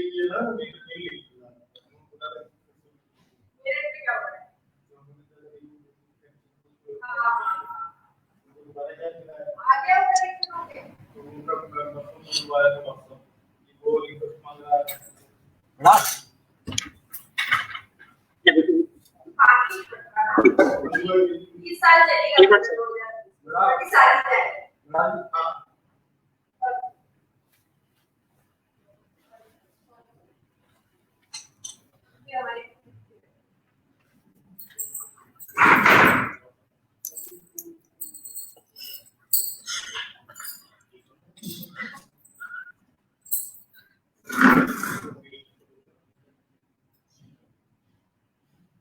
जी, कुशीनगर शो करें अपनी। सर वो डिस्प्ले नहीं हो रहा था, आस पास मैं देख रहा हूँ, थोड़ा टेक्निकल प्रॉब्लम है। अच्छा अच्छा, ठीक है।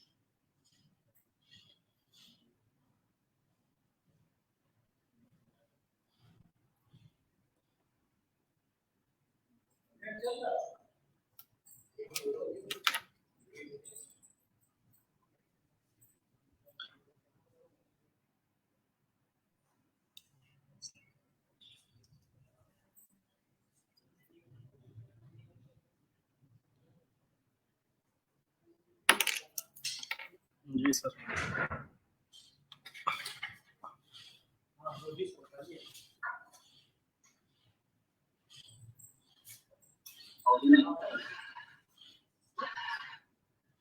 स्क्रीन शेयर करूँ?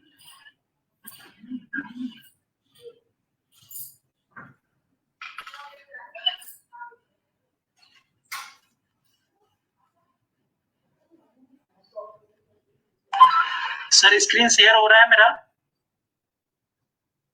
प्रदीप सर,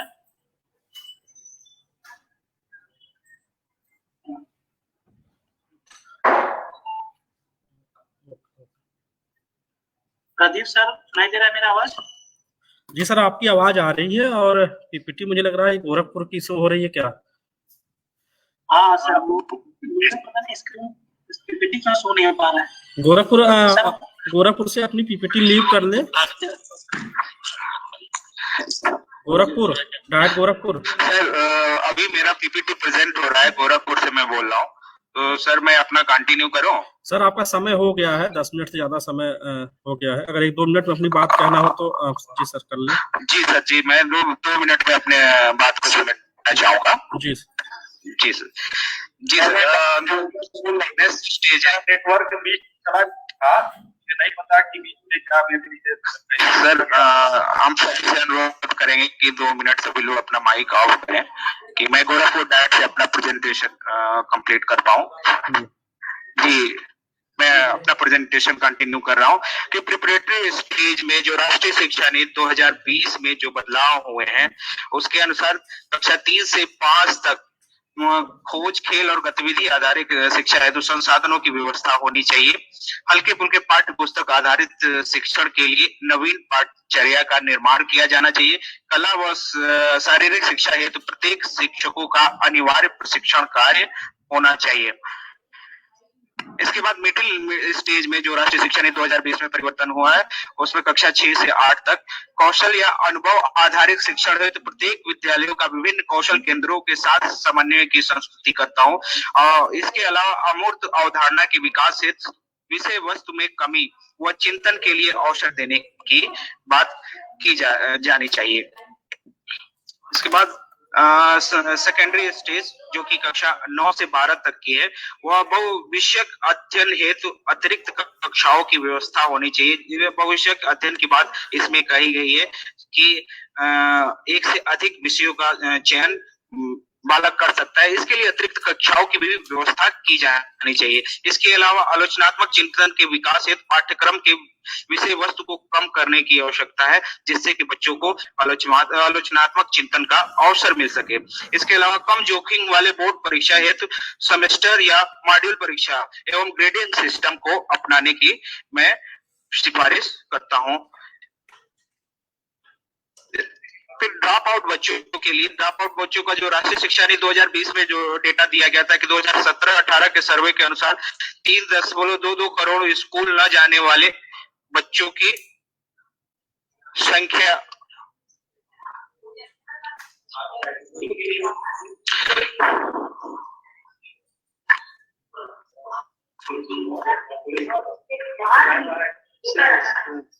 हेलो, किसी का माइक ऑन है, आप कर लें। स्लाइड फिर खत्म हो गया सर। आप सर समअप करें, आपका समय पर्याप्त हो गया। जी सर, जी।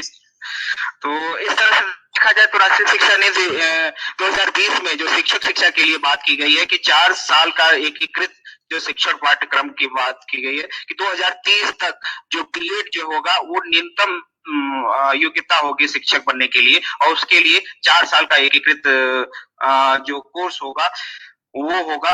तो पूर्व में जो चल रहे जो शिक्षण संस्थान है उनका जो डिग्री कॉलेज है उनके साथ समन्वय होना चाहिए और चरणबद्ध तरीके से उनका उसमें उन डिग्री कॉलेजों के साथ समायोजन किया जाना चाहिए।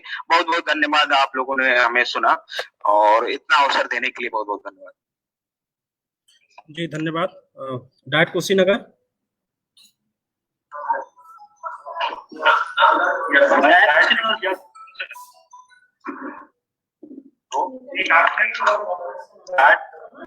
डायट देवरिया से मैं जुड़ा हूँ। जी जी सर।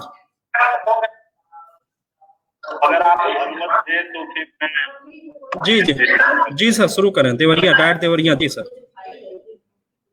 जी ठीक है सर, मैं अपनी पीपीटी शेयर करने की कोशिश करता हूँ। ओके सर, स्वागत। धन्यवाद।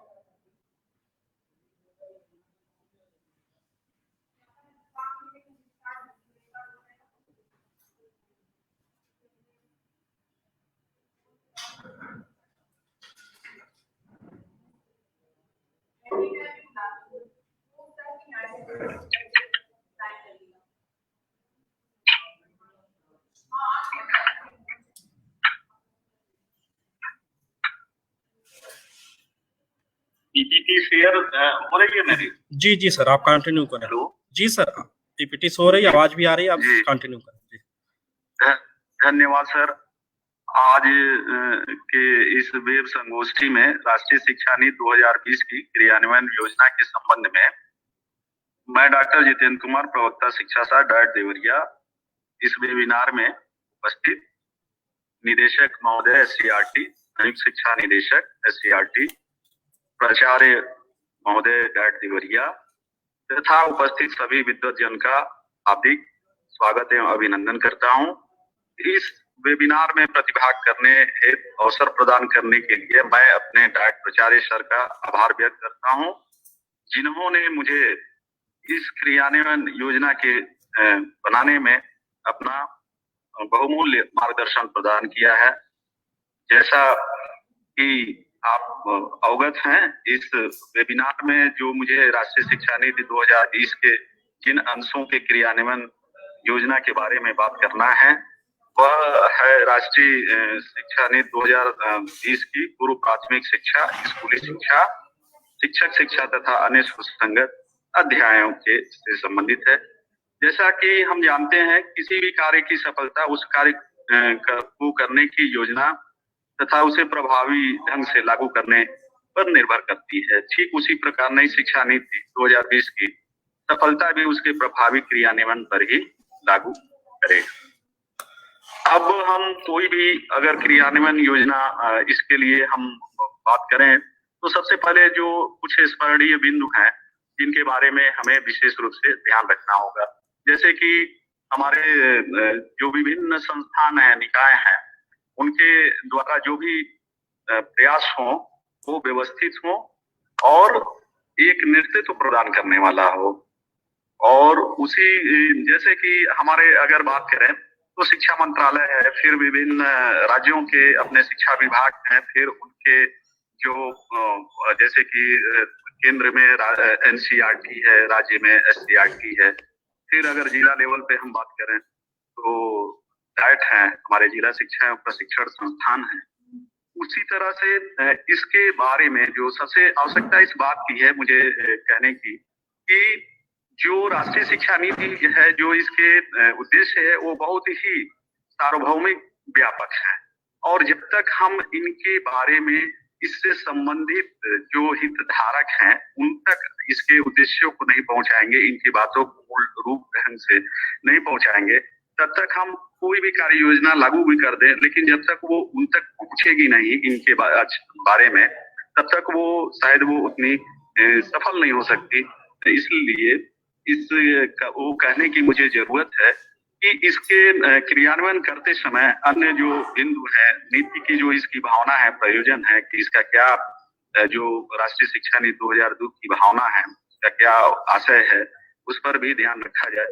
नीतिगत पहलों को चरणबद्ध तरीके से क्रियान्वित किया जाए। जो हमारे पहल होंगे वो एक चरणबद्ध ढंग से हो, एक स्टेप बाय स्टेप उसको हम लागू करेंगे। और जो एक बिंदु है प्राथमिकीकरण, जो भी किए जाने वाले कार्य बहुत तेरे हो सकते हैं, हम सभी कार्यों को एक साथ नहीं कर सकते हैं, लेकिन जो उसमें प्राथमिकता वाले जो कार्य जो पहले जरूरी होंगे उनको पहले हम निश्चित कर लें कि किसे करेंगे। और हमारे किए जाने वाले कार्यों में व्यापकता होनी चाहिए। फिर वो जो कार्य किए जा रहे हैं उनमें समन्वय की बात भी हो, मानव तथा भौतिक संसाधनों का उचित प्रबंधन भी हो, विश्लेषण एवं समीक्षा भी उसकी हम करें कि क्या सही है और क्या और किए जाने की जरूरत है। समय समय पर जो है हम उसके बारे में आवश्यक मार्गदर्शन भी देते रहें। अब जैसे मैं अपने संस्थान के बात ही करूं, सभी लोग हम लोग डाइट से जुड़े हुए हैं, तो जिले पर एक शैक्षिक दृष्टि से उत्कृष्ट संस्थान है। यह जिले की विद्यालय शिक्षा को एक बेहतर नेतृत्व प्रदान कर सकता है। अगर हम इन जिले के में संबंधित जो भी माध्यमिक विद्यालय हो, किसी भी बोर्ड से जुड़े हुए हो या उनमें कार्यरत जितने भी संसाधन हैं, कार्यरत जो भी व्यक्ति हैं, उसी प्रकार से विद्यालय शिक्षा के अंतर्गत अभी जो मिशन प्रेरणा के तहत डाइट मेंटर्स द्वारा जितने भी कार्य किए जा रहे हैं विद्यालयों पर, तो उस पर जा करके और वहां जब हम पहुंचते हैं जिस भी विद्यालय में अगर हम बात करें, तो वहां पर उसके बारे में हम उनके हितधारकों को, उनके अभिभावकों को कहीं भी बैठा करके एक जगह बात कर सकते हैं। तो ये सारी चीजें हैं। फिर मैं जो भी इस मार्गदर्शी सिद्धांत के आधार पर कार्यक्रम क्रियान्वयन योजना के बनेंगे, वो फिर जो है अध्यायवार मैं आपके सम्मुख इस प्रकार रख रहा हूँ। जो स्कूली शिक्षा का जो भाग है वो राष्ट्रीय शिक्षा नीति 2020 में शिक्षा की संरचना का प्रस्ताव 5+3+3+4 किया गया है। इसमें 5 वर्ष की आधारभूत अवस्था, 3 वर्ष की पूर्व प्राथमिक शिक्षा विद्यालय ग्रेड 1 व 2, 3 वर्ष की प्री अवस्था, ग्रेड 3, 4, 5, 3 वर्ष की उच्च प्राथमिक शिक्षा ग्रेड 6, 7, 8, 4 वर्ष की पूर्व प्राथमिक शिक्षा जो है ग्रेड 6, 7, 8, 9, 10, 11, 12। तो अब जो इसका अध्याय 1 है, प्रारंभिक बाल्यावस्था देखभाल और शिक्षा, ये वास्तव में सीखने की नींव है, क्योंकि हमारी शिक्षा की बहुत सारी जो कमियां हैं या जो समस्याएं हैं, अगर इस अवस्था पर हम फोकस करें तो आगे की बहुत सारी परेशानियां समाप्त हो सकती हैं, क्योंकि यह अवस्था सीखने की, बाकी की शिक्षा का कोई भी स्तर हो उसका आधार होता है। तो इसमें जो राष्ट्रीय शिक्षा नीति के संबंध में जो संस्तुतियां दी गई हैं उससे संबंधित हमको निम्नलिखित क्रियान्वयन के लिए कार्य करने होंगे।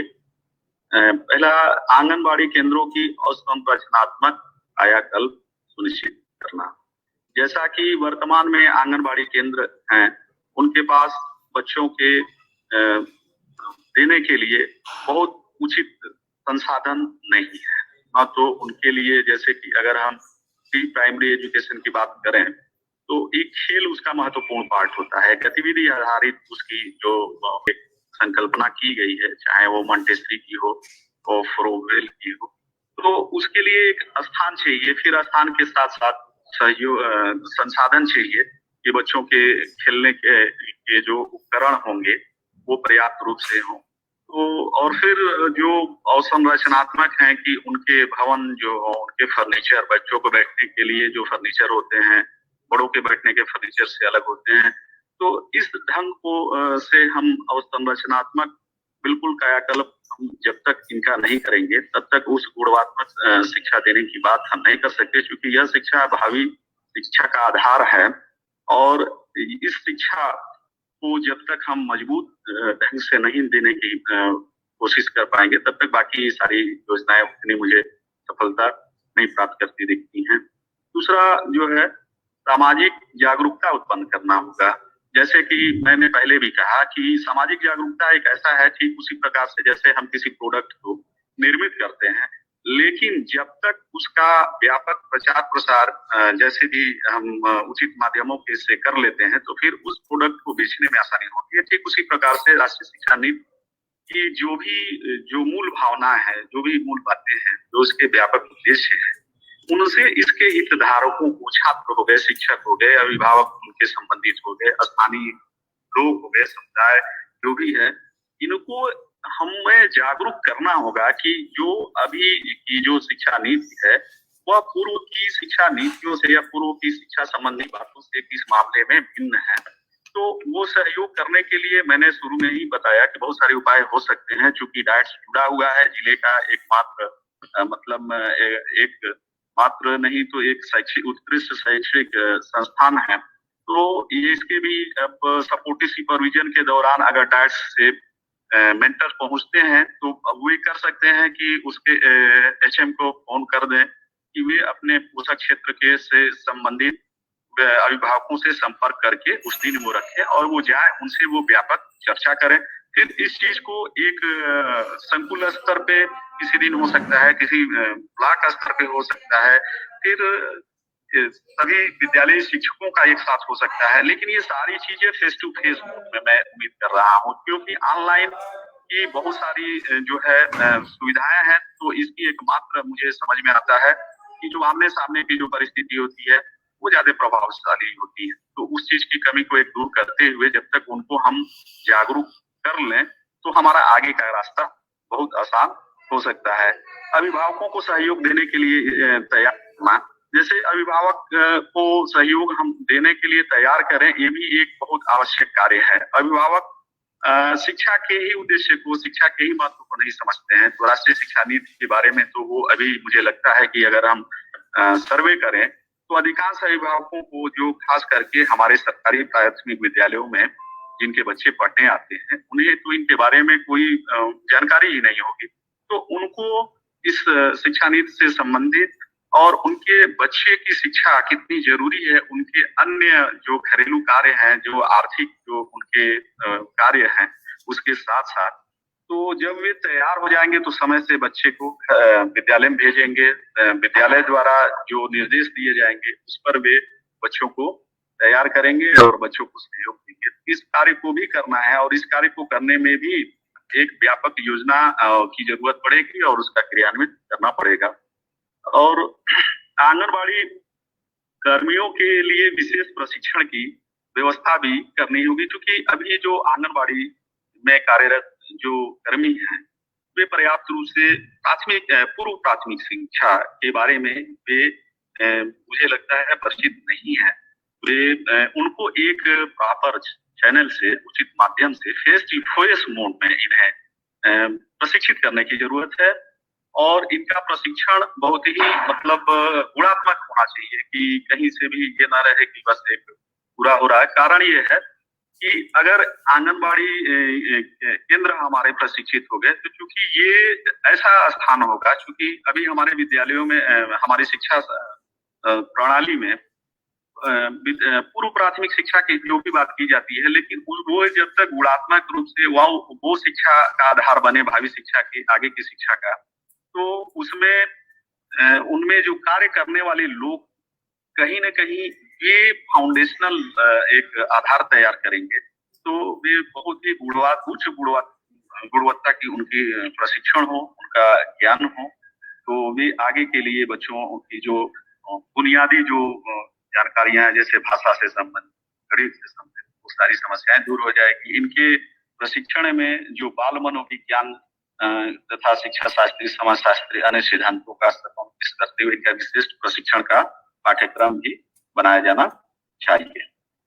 और नेक्स्ट जो इसमें पॉइंट है, प्राथमिक शिक्षकों के लिए विशेष प्रशिक्षण की, जैसे कि प्राथमिक शिक्षा एक ऐसा जो इसमें शिक्षक कार्य करते हैं, कहीं न कहीं उनके लिए प्रशिक्षण तो हम देते ही हैं, एलएड के बीटीसी या अन्य भी उच्च जो वो है, लेकिन एक बाल मनोविज्ञान की आवश्यकताओं को देखते हुए, बाल मनोवैज्ञानिक प्रवृत्तियों को ध्यान में रखते हुए भी वो एक विशेष प्रशिक्षण दिए जाने की जरूरत है।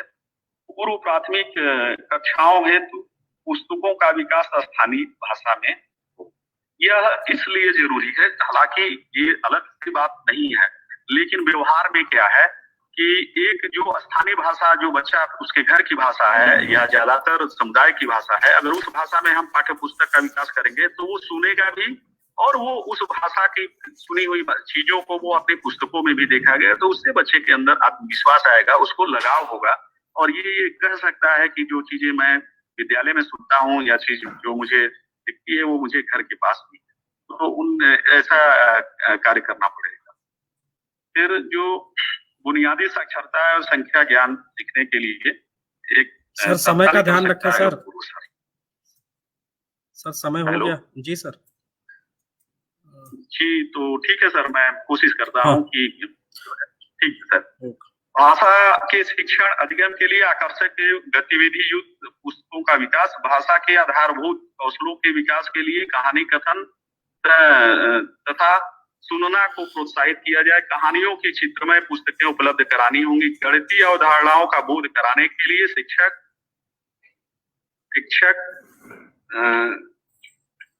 छात्रों को, मतलब जो बच्चा प्रयोग जिन वस्तुओं का बच्चा प्रयोग करता है उन चीजों को जो है उदाहरण के रूप में शिक्षकों को वो करना चाहिए, प्रस्तुत करना चाहिए। जैसे कि अगर हम किसी संख्या का जो प्रतीकात्मक है उसको बच्चों को बोध कराना चाहते हैं, तो बच्चा अगर बिस्किट, टॉफी या अन्य भी जो उसकी प्रिय चीजें हैं उसका वो प्रयोग कर रहा है, तो उसको हम दिखाते हुए उसका जो वैल्यू है उसको हम उस प्रतीकात्मक अक्षर 2, 3, 1 जिससे भी हम उसको संबंधित करना चाहें कर सकते हैं। ठीक है। फिर कहानियों, खेल एवं गतिविधि आधारित मॉड्यूल के विकास द्वारा भी गणितीय शिक्षण जो है किया जा सकता है। ड्रॉप आउट बच्चों की संख्या कम करना, सभी स्तरों पर शिक्षा की सार्वभौमिक पहुंच सुनिश्चित करना। तो इस संबंध में जो पहला काम यह है कि अभिभावकों को जागरूक करना होगा, समुदाय को विद्यालय में लाना पड़ेगा, विद्यालयों को आकर्षक एवं अवसंरचनात्मक रूप से संपन्न बनाना होगा, सफल छात्रों को विद्यालय से जोड़ना होगा, योग्य अनुभवी शिक्षकों की नियुक्ति करनी होगी, कमजोर छात्रों को विशेष ध्यान रखना होगा, ड्रॉप आउट बच्चों को इस शिक्षा के मुख्य धारा से जोड़ना होगा, 100% जो है नामांकन और ठहराव को सुनिश्चित करना पड़ेगा। जो अध्याय 4 है वह क्रियान्वयन से संबंधित इसके जो बिंदु हैं वह इस प्रकार हैं। बहुभाषी शिक्षकों की नियुक्ति की जाए, बहुभाषी पाठ्यक्रम बनाया जाए, एक समान पूरे राज्य में या पूरे राष्ट्र में पाठ्यक्रम की जो वो है क्षेत्रीय आवश्यकताओं के संदर्भ में परिवर्तन हो सकता है। पाठ्यक्रम की विषय वस्तु को कम किया जाए, जो अनावश्यक चीजें हैं पाठ्यक्रम में उसको बिल्कुल हटाया जाए। कला संस्कृति के विभिन्न विषयों की अवधारणाओं को अधिगम में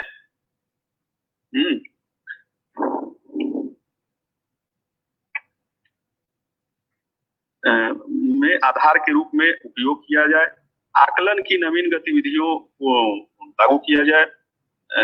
सभी भाषाओं को मनोरंजक और संवादात्मक शैली में शिक्षण किया जाए। शिक्षक जो है इस अध्याय में जो क्रियान्वयन योजना होगी वह हम शिक्षकों को उचित सम्मान देकर करेंगे। जब तक यह नहीं कार्य करेंगे किसी भी योजना की सफलता मुझे नहीं लगती है कि वो हो पाएगी। सेवाकालीन प्रशिक्षण अभिविन्यास कार्यक्रम को मजबूत बनाया जाएगा। शिक्षकों की पदोन्नति में उनके द्वारा शैक्षिक तथा शोध प्रदर्शन को आधार बनाना होगा तथा आवश्यक हो तो उनके स्व अध्ययन को प्रेरित करने हेतु एक उनकी प्रोन्नति में विभागीय परीक्षा अवश्य ली जाए। गैर शैक्षणिक कार्यों से इन्हें मुक्ति किया जाए। यहाँ तक कि जनगणना एवं निर्वाचन से भी शिक्षकों के मूल्यांकन की समग्र एवं समावेशी प्रणाली एक रखी जाए जो वास्तव में उनका संपूर्ण जो है आकलन कर सके। जो अन्य हैं पाठ्यक्रम में परिवर्तन करेंगे, क्योंकि अभी जो पाठ्यक्रम में मैं इसलिए कह रहा हूं कि अभी हमारे प्राचीन माने पहले की जो किताबें हैं उसमें आप कहीं ना कहीं से देखेंगे तो स्त्री और पुरुष में भेद होगा। जैसे गणित के ही सवाल ले लेंगे तो उसमें किसी कार्य को 2 पुरुष अगर एक दिन में करेंगे तो 5 महिलाएं कितने दिन में करेंगी। तो यह कहीं ना कहीं से ये भाव दर्शाता है। तो जब हम समावेशी शिक्षा की बात करेंगे, समतामूलक की बात करेंगे तो कंटेंट से इन सब चीजों को हटाना पड़ेगा। शिक्षण विधियों में परिवर्तन करना पड़ेगा क्योंकि एक ही शिक्षण विधि विशेष आवश्यकता वाले बच्चों की आवश्यकताओं की संतुष्टि। समय का ध्यान रखें सर, 1 बज गया है, अभी 2 जनपदों का प्रेजेंटेशन और होना है। महिला हो गया सर, महिला फिर मैं अपनी पीपीटी सर पीपीटी 2 मिनट और दे दीजिए। नहीं पीपीटी सर आपसे साझा कर दीजिएगा जी। तो फिर मैं क्या करूँ, वाइंड अप करूँ? हाँ जी सर, वाइंड अप करिए। 1 मिनट बस दे दीजिए सर, बस मैं वो कर लेता हूँ। महिला ट्रांसजेंडर बच्चों को शिक्षा की मुख्य धारा से जोड़ना होगा। सरकारी सहयोग को व्यापक बनाना होगा। स्कूल कॉम्प्लेक्स के माध्यम से पूर्व प्राथमिक विद्यालय से लेकर माध्यमिक स्तर के विद्यालयों के बीच भौतिक संसाधनों तथा मानवीय संसाधनों का अनुकूलतम उपयोग करते हुए सहयोगात्मक अधिगम को बढ़ाना होगा। स्थानीय हितधारकों के अनावश्यक हस्तक्षेप को रोकना होगा। सार्वजनिक निगरानी जवाबदेही के लिए बुनियादी विनियामक सूचनाओं का पारदर्शी प्रकटीकरण करना होगा। स्कूलों, संस्थानों, शिक्षकों, अधिकारियों, समुदाय और अन्य हितधारकों की जवाबदेही निर्धारित करनी होगी। शिक्षकों का विकास सुविधादाता के रूप में होना चाहिए। परीक्षा आधारित शिक्षण को समाप्त करना होगा। स्वयं के अध्ययन को बढ़ावा देना होगा। शिक्षक की प्रतिष्ठा को बहाल करने के लिए निम्न स्तरीय तथा बेकार शिक्षक संस्थानों को बंद करना होगा। शिक्षक शिक्षा तथा संस्थानों में बहुविषयक तथा उच्च गुणवत्ता लाने के लिए उत्कृष्ट शिक्षा विभागों की विश्वविद्यालयों के तर्ज पे स्थापना करनी होगी। सभी प्रकार की भारतीय कलाओं का ज्ञान पूर्व प्राथमिक शिक्षा से प्रारंभ करते हुए शिक्षा के सभी स्तरों पर प्रदान किया जाए। अंत में सर मैं समय की कमी को समझते हुए अपनी बात को समाप्त करता हूं और आप सभी लोगों का धन्यवाद देता हूं कि आपने इतने देर से मुझे सुना और अवसर दिया। धन्यवाद जी, बहुत बहुत धन्यवाद डॉक्टर देवरिया। अनुरोध है कि सर आप 10 मिनट में ही अपनी बात पूरी करें। मैं देवरिया बोल दिया। हाँ सॉरी, कुशीनगर। जी जी सर, जी 10 मिनट में सर। Okay, thanks sir.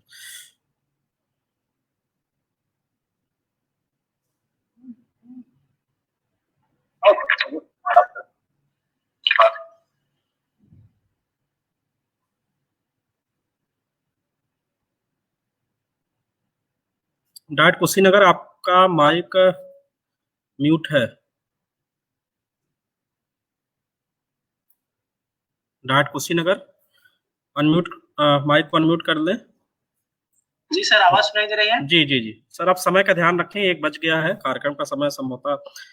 हाँ सर, मैं शेयर कर रहा हूँ स्क्रीन। ओके जी सर। सर पीपीटी शेयर नहीं हो पा रहा, 1 मिनट थोड़ा सा समय चाहिए।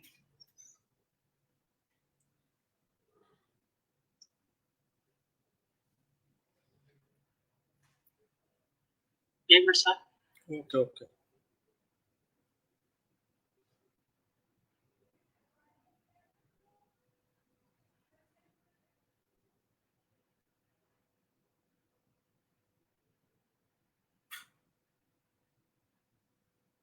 सर पीपीटी दिखाई दे रही है सर?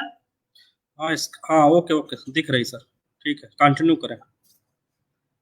ठीक है, मैं शिवनाथ चक्रवर्ती, प्रवक्ता गणित डायट कुशीनगर से। आज के इस वेबिनार में सभी प्रतिभागी जनों का स्वागत है। क्योंकि ये वेबिनार जो हमारे प्राचार्य सम्मानीय प्राचार्य साहब श्री मनमोहन शर्मा जी लेने वाले थे, लेकिन किसी जरूरी मीटिंग में जाने की वजह से मुझे इसे कंटिन्यू करना पड़ रहा है। तो क्योंकि समय की बहुत कमी है, इसलिए सिर्फ हम इम्प्लीमेंटेशन के विषय में ही चर्चा करेंगे। एक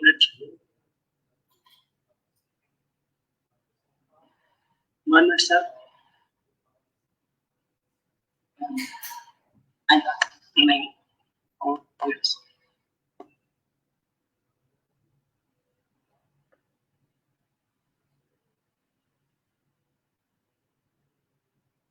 तो जैसा कि कहा गया था कि राष्ट्रीय शिक्षा नीति के क्रियान्वयन पर अपने सुझाव देने सभी डायट्स अपना अपना सुझाव देगा, जिसमें जो पहला बिंदु है वो है पूर्व प्राथमिक शिक्षा संबंधी क्रियान्वयन के सुझाव।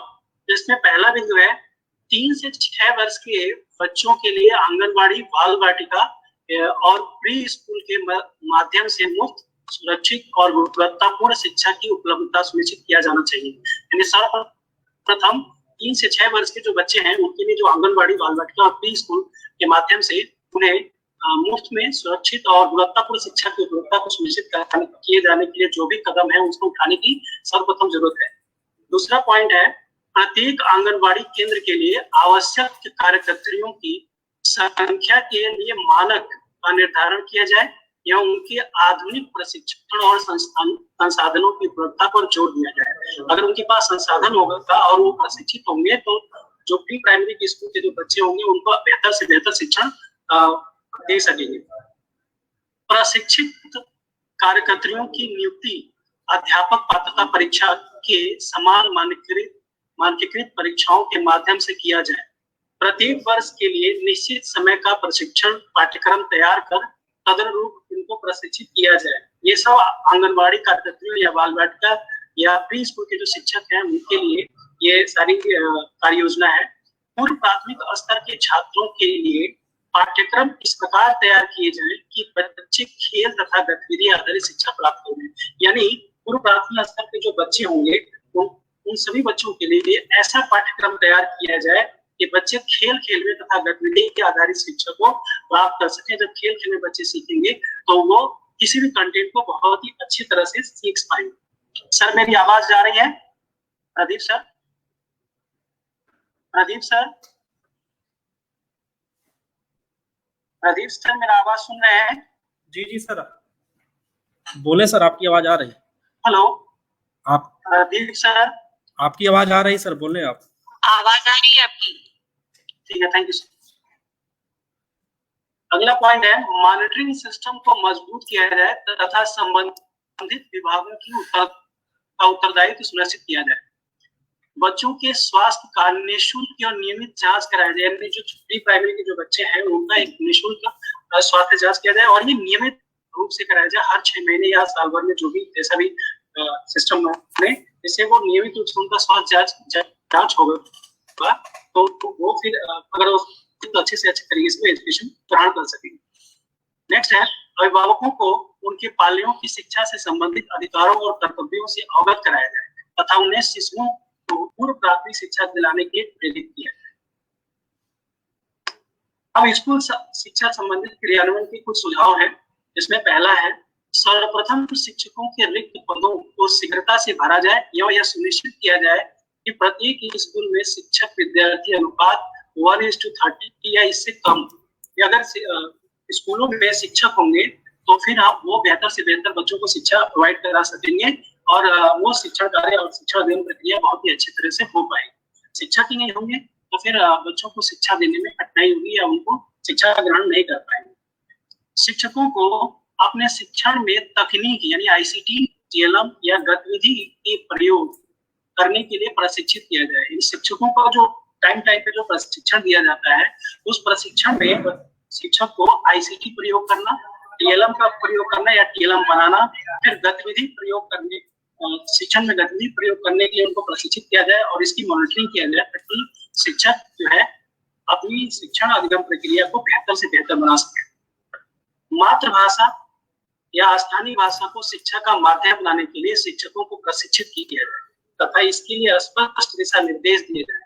आप जानते हैं कि नई शिक्षा नीति में ये प्राविधान किया गया है कि अब बच्चों को मातृभाषा या स्थानीय भाषा में शिक्षा देने के लिए की व्यवस्था की गई है। तो अगर स्थानीय भाषा में शिक्षा देना है तो निश्चित तौर पर शिक्षकों को उसके लिए प्रशिक्षित किया जाए और इसके लिए एक स्पष्ट गाइडलाइन बनाई जाए ताकि शिक्षक उसके अनुरूप विद्यालयों में शिक्षण कार्य कर सके। अगला है निजी विद्यालयों को स्थानीय भाषा में शिक्षा देने के लिए बाध्य किया जाए। जो निजी विद्यालय हैं उनको भी स्थानीय भाषा में शिक्षा देने के लिए बाध्य किया जाए, उनके लिए गाइडलाइन बनाया जाए, रूल्स रेगुलेशन बनाया जाए और उनकी मॉनिटरिंग किया जाए। पूरे देश के लिए एक पाठ्यक्रम बनाया जाए, पूरे देश में एक ही पाठ्यक्रम हो, अलग अलग देशों में अलग अलग पाठ्यक्रम, अलग अलग प्रदेशों में अलग अलग पाठ्यक्रम होने से बच्चों की जो है शिक्षण अधिगम प्रक्रिया में या उनका लर्निंग लेवल में प्रॉब्लम होती है या कुछ दिक्कत होती है। अगला है केले से रेसे बनाना, जो कुशीनगर का स्थानीय कौशल है, इसे स्कूल स्तर पर वोकेशनल कोर्स के लिए स्थापित किया जाए। एक भारत श्रेष्ठ भारत कार्यक्रम के तहत नामित की जाने वाली 100 पर्यटक स्थलों की सूची में महात्मा बुद्ध के परिनिर्वाण स्थली कुशीनगर को सम्मिलित किया जाए, जिससे जो छात्र हैं या बच्चे हैं वो महात्मा बुद्ध के जीवन दर्शन को सीख पाएंगे या उनसे उनके जीवन दर्शन को अपने जीवन में उतारने का प्रयास कर सकें। ड्रॉप आउट बच्चों के चिन्हीकरण, पंजीकरण एवं नामांकन हेतु चल रहे कार्यक्रमों का प्रभावी संचालन सुनिश्चित किया जाना चाहिए। ये बहुत ही इंपॉर्टेंट टॉपिक है। जो ड्रॉप आउट बच्चे हैं सबसे पहले उनका चिन्हीकरण करना, फिर उन्हें पंजीकरण करना और उनके नामांकन हेतु समय समय पे उसको मॉनिटरिंग करना और एक ऐसा प्रभावी संचालन किया जाए ताकि उन सभी बच्चों को मुख्य धारा में जोड़ा जा सके, शिक्षा के मुख्य धारा में जोड़ा जा सके। सामाजिक और आर्थिक रूप से वंचित समूह के बच्चे स्कूल जाने के लिए प्रेरित हों, इसके लिए उन्हें छात्रवृत्ति प्रदान करना एवं उनके माता पिता को प्रोत्साहित करने हेतु सशक्त नकदी हस्तांतरण आदि योजनाओं से बालकों की पहुंच विद्यालयों में बढ़ाई जा सके। जो सामाजिक और आर्थिक रूप से जो वंचित बच्चे हैं वो स्कूल जाने के लिए उनको प्रेरित करने के लिए उन बच्चों को छात्रवृत्ति प्रदान किया जाए और साथ साथ उनके माता पिता को भी प्रोत्साहित इस सशक्त नकदी हस्तांतरण के साथ किया जाए कि योजनाओं से मतलब अगर ऐसा एक योजना बनाया जाए जिससे जो गरीब माता पिता हैं वो अपने बच्चों को विद्यालय भेजें और उनको उसके बदले नकदी हस्तांतरण दिया जाए। लेकिन उसके लिए बहुत सारे नियम और कानून और कंडीशन बनाने होंगे ताकि वो प्रोत्साहित हो सके और अपने बच्चों को स्कूल भेज सकें। प्राथमिक शिक्षा प्राप्त कर रहे विद्यार्थियों को अनिवार्य रूप से प्राथमिक साक्षरता व संख्या ज्ञान कराने के लिए तत्काल में अभियान चलाए, जिसमें अभिभावकों, जनप्रतिनिधियों, शिक्षकों, ARP, SRG आदि की जिम्मेदारी तय की है। ये बहुत ही महत्वपूर्ण है। ये इस पर काफी प्रोग्राम चल भी रहे हैं। प्राथमिक साक्षरता और संख्या ज्ञान के लिए तत्काल एक अभियान चलाया जाए और उस अभियान को मॉनिटरिंग करने के लिए अभिभावक, जनप्रतिनिधि, शिक्षक, ARP, SRG सबकी जिम्मेदारी तय की जाए और सबको जो है एक रिस्पॉन्सिबिलिटी फिक्स किया जाए और वो सभी अपने क्षेत्र में बेहतर से बेहतर काम कर सकें। अध्यापकों को उनके प्रत्येक दिन के पाठ योजना में कम से कम 2 पीरियड प्राथमिक साक्षरता संख्या ज्ञान के लिए रखा जाए। बच्चों के शब्दकोश को समृद्ध किया जाए। ये अक्सर देखने को मिलता है, बच्चा पढ़ नहीं पाता, छोटे क्लास के जो बच्चे हैं वो बच्चे पढ़ नहीं पाते हैं, तो उनके शब्दकोश को समृद्ध करने के लिए कोई प्रोग्राम चलाया जाए या उस पर विशेष जोर दिया जाए। स्वास्थ्य विभाग के से समन्वय स्थापित कर छात्रों को स्वास्थ्य संबंधी, ये स्कूल शिक्षा से संबंधित है, इसलिए स्वास्थ्य विभाग से समन्वय स्थापित कर छात्रों को स्वास्थ्य संबंधी प्राथमिक जानकारियां दी जाए, जिससे वो बच्चे जो है छोटे मोटे अगर चोट लग जाए या कुछ कोई उनको दिक्कत हो तो अपनी समस्याओं को समाधान कर सके। मिथिलांचल पेंटिंग पर जनपद में कार्यशालाएं आयोजित की जाए। शिक्षक शिक्षा संबंधित क्रियान्वयन के कुछ सुझाव है। विभिन्न शिक्षक शिक्षा संस्थानों में देश विदेश से विषय विशेषज्ञों के माध्यम से ऑनलाइन अथवा ऑफलाइन व्याख्यान की व्यवस्था की है। शिक्षा में ये बहुत ही जरूरी है। अपने देश के जो विद्वजन है या विदेशों में जो विशेषज्ञ हैं, तो उनको या तो ऑनलाइन माध्यम से कनेक्ट करके या ऑफलाइन बुला के उनको अपने संस्थान में शिक्षकों को प्रशिक्षित किया जाए और उस प्रशिक्षण को प्रभावी बनाया जाए। प्रशिक्षण में आईसीटी को बढ़ावा देते हुए उससे प्रभावशाली बनाया जाए तथा दीक्षा व स्वयं जैसे पोर्टल के उपयोग के लिए प्रोत्साहित किया जाए। शिक्षक प्रशिक्षकों को समय समय पर, जो शिक्षक प्रशिक्षक जैसे हम लोग हैं, तो समय समय पर विशेषज्ञों के साथ सेमिनार, वेबिनार, रिसर्च कार्य के लिए परस्पर सहयोग को बढ़ावा दिया जाए तथा जरूरी संसाधन भी उपलब्ध कराए जाए। सामान्य बीएड पाठ्यक्रम में विशिष्ट शिक्षा को सम्मिलित किया जाए। अगला है शिक्षकों के सतत मूल्यांकन की व्यवस्था की जाए तथा प्रत्येक 5 वर्ष के अंतराल पर शिक्षकों को टेट परीक्षा उत्तीर्ण करना अनिवार्य किया जाए। इससे क्या होगा कि उनके प्रोत्साहन संवर्धन में वृद्धि होगी। शिक्षकों को गैर शैक्षणिक कार्यों से मुक्त किया जाए। शिक्षक है उनको गैर शैक्षणिक, काफी मैंने कई दिनों से मैं सुन रहा हूँ वेबिनार में, ये मुख्य सभी लोग लगभग इस बात को कह रहे हैं, शिक्षकों को गैर शैक्षणिक कार्यों से मुक्त किया जाए, यानी जैसे जनगणना है, चुनाव है, इस तरह की चीजों से मुक्त किया जाए ताकि शिक्षक अपने शिक्षा प्रक्रिया पे ध्यान दे सके। शिक्षक प्रशिक्षण पाठ्यक्रम में पेडागोजी को बढ़ावा दिया जाए तथा क्रियात्मक प्रशिक्षण पर जोर दिया जाए। शिक्षक प्रशिक्षण कार्यक्रमों के व्यवसायीकरण पर रोक लगाई जाए, यानी कि जो प्राइवेटाइजेशन जो हो रही है शिक्षण का, वो उसमें कहीं न कहीं जो है वो धन का दोहन हो रहा है, इसलिए उसके व्यवसायीकरण पे नियंत्रण रखा जाए और उनका टाइम पे मॉनिटरिंग किया जाए। अन्य संगत सुझाव को कुछ है, शिक्षा में तकनीक को बढ़ावा देने के लिए डिजिटल इंफ्रास्ट्रक्चर को मजबूत किया जाए तथा राष्ट्रीय शैक्षिक प्रौद्योगिकी मंच स्वीकृत किया जाए। ये जो समय है वो पूरा डिजिटल का समय है, यानी टेक्नोलॉजी का समय है, तो निश्चित तौर पे एजुकेशन फील्ड को टेक्नोलॉजी से लैस करने के लिए या टेक्नोलॉजी का एडवांटेज लेने के लिए राष्ट्रीय शैक्षिक प्रौद्योगिकी मंच का गठन अतिशीघ्र किया जाए और उससे लाभान्वित होने के लिए सभी संस्थान जोड़ा जाए। राज्य स्तर पर उत्तर प्रदेश में बोली जाने वाली विभिन्न क्षेत्रीय भाषाओं जैसे अवधी, ब्रजभाषा, भोजपुरी आदि के शब्दकोश तैयार किए जाए। तो अगर इन भाषाओं के शब्दकोश तैयार हो जाएंगे तो स्थानीय भाषा में शिक्षण के लिए शिक्षकों का काफी हेल्प हो सकेगा या उनकी सहायता हो सकेगी। विद्यालयों में होने वाले सांस्कृतिक कार्यक्रम में क्षेत्रीय कलाकारों को बुलाकर उनकी कला का प्रदर्शन कराया जाए। क्षेत्रीय स्तर पर regional art and language labs बनाए जाएं, जिससे क्या है कि वोकेशनल कोर्स में ये काम आ सके। जिला स्तर पर जिला शिक्षा प्रशिक्षण संस्थानों में क्षेत्रीय भाषा को विकसित करने के लिए एक अलग यूनिट का गठन किया जाए। राष्ट्रीय शिक्षा नीति के क्रियान्वयन हेतु डायट के योगदान संबंधी सुझाव, यानी कि राष्ट्रीय शिक्षा नीति के क्रियान्वयन में डायट का क्या योगदान हो सकता है, वो उस पर कुछ बिंदु है। डायट द्वारा छात्रों को स्थानीय भाषा में शिक्षण के लिए साहित्य और शब्दकोश तैयार कराया जा सकता है।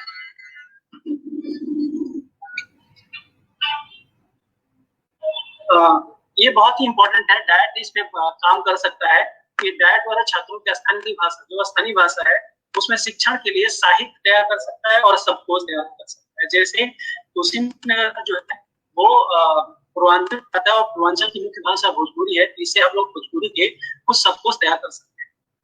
कार्यरत आंगनबाड़ी कार्यकर्तियों का डायट पर प्रशिक्षण कराया जाए तथा उनका सपोर्टिव सुपरविजन डायट स्तर पर कराया जाए, ताकि जिससे क्या होगा कि उनके गुणवत्ता में वृद्धि हो।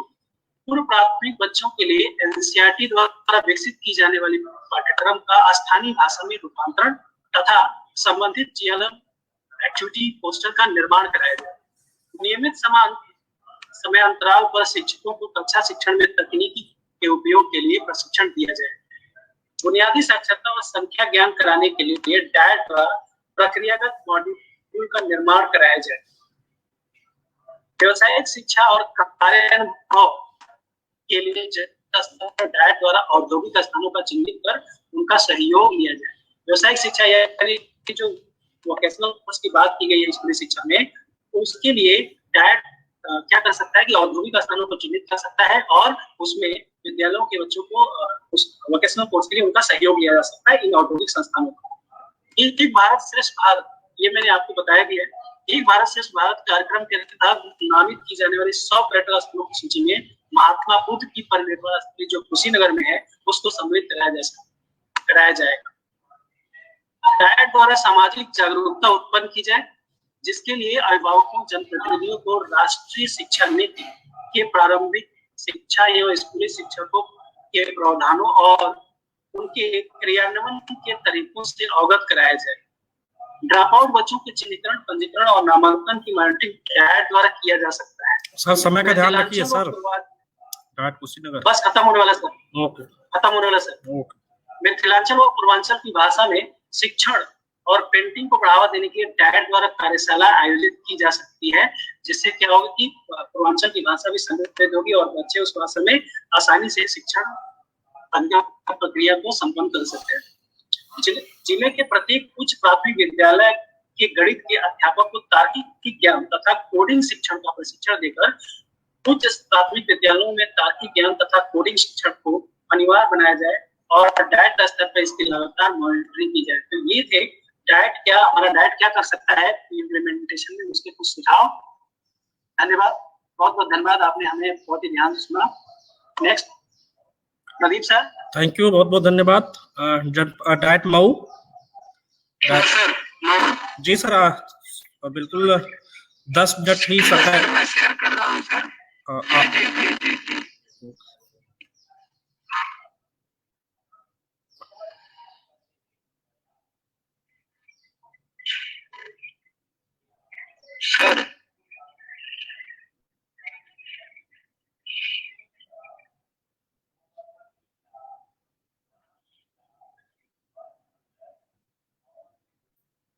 करें।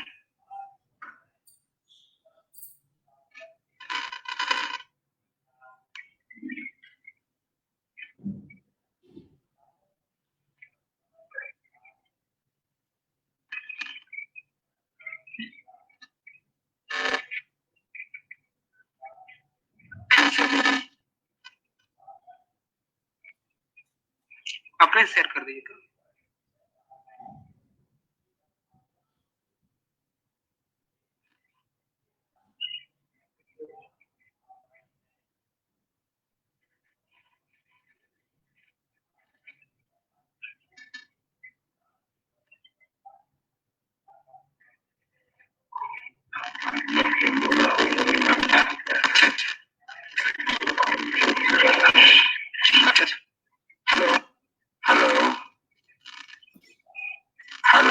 हाँ जी जी बोले सर।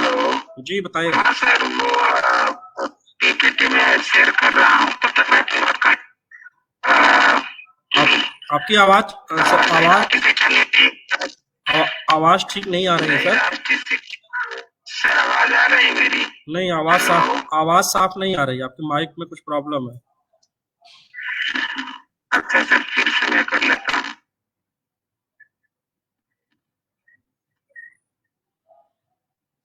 हेलो। हाँ ठीक है सर, बोलिए। सर आवाज आ रही है? Okay sir.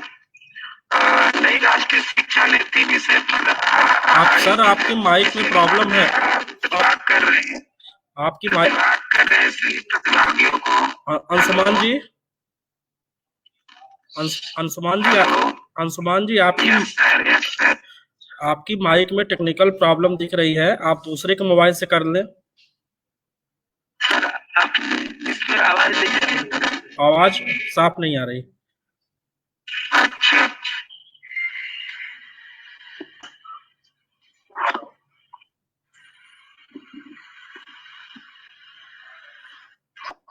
आवाज आ रही है? जी जी संदीप जी जी। हेलो, आवाज आ रही है? हाँ हाँ जी आ रही, ठीक है बोले सर।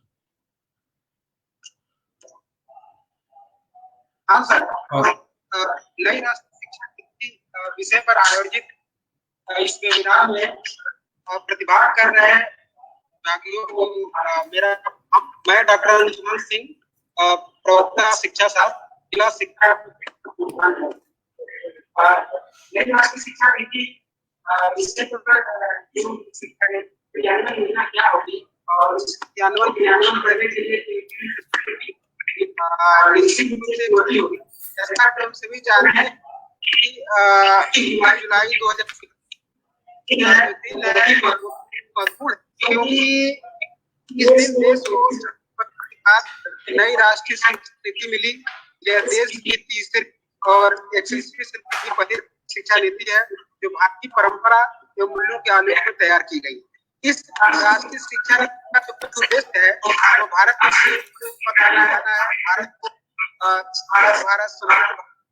को बनाना है। तो हमारी ज्ञानवत क्या होगी योजना? सबसे महत्वपूर्ण बात यह है कि कोई भी शिक्षा नीति है उसकी प्रभावशीलता बात पे निर्भर करती है कि क्रियान्वयन कैसे किया जाता है।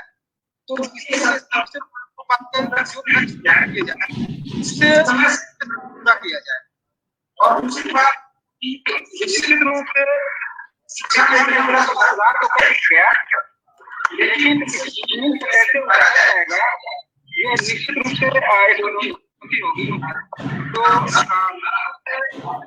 शिक्षा नीति के क्रियान्वयन में मुख्य बातें जो मैं मोटे तौर पर बताना चाहूंगा कि सबसे पहले तो शिक्षा नीति के प्रति जो हमारी सोच है वो सकारात्मक होनी चाहिए, और हमारा जो सोच है वो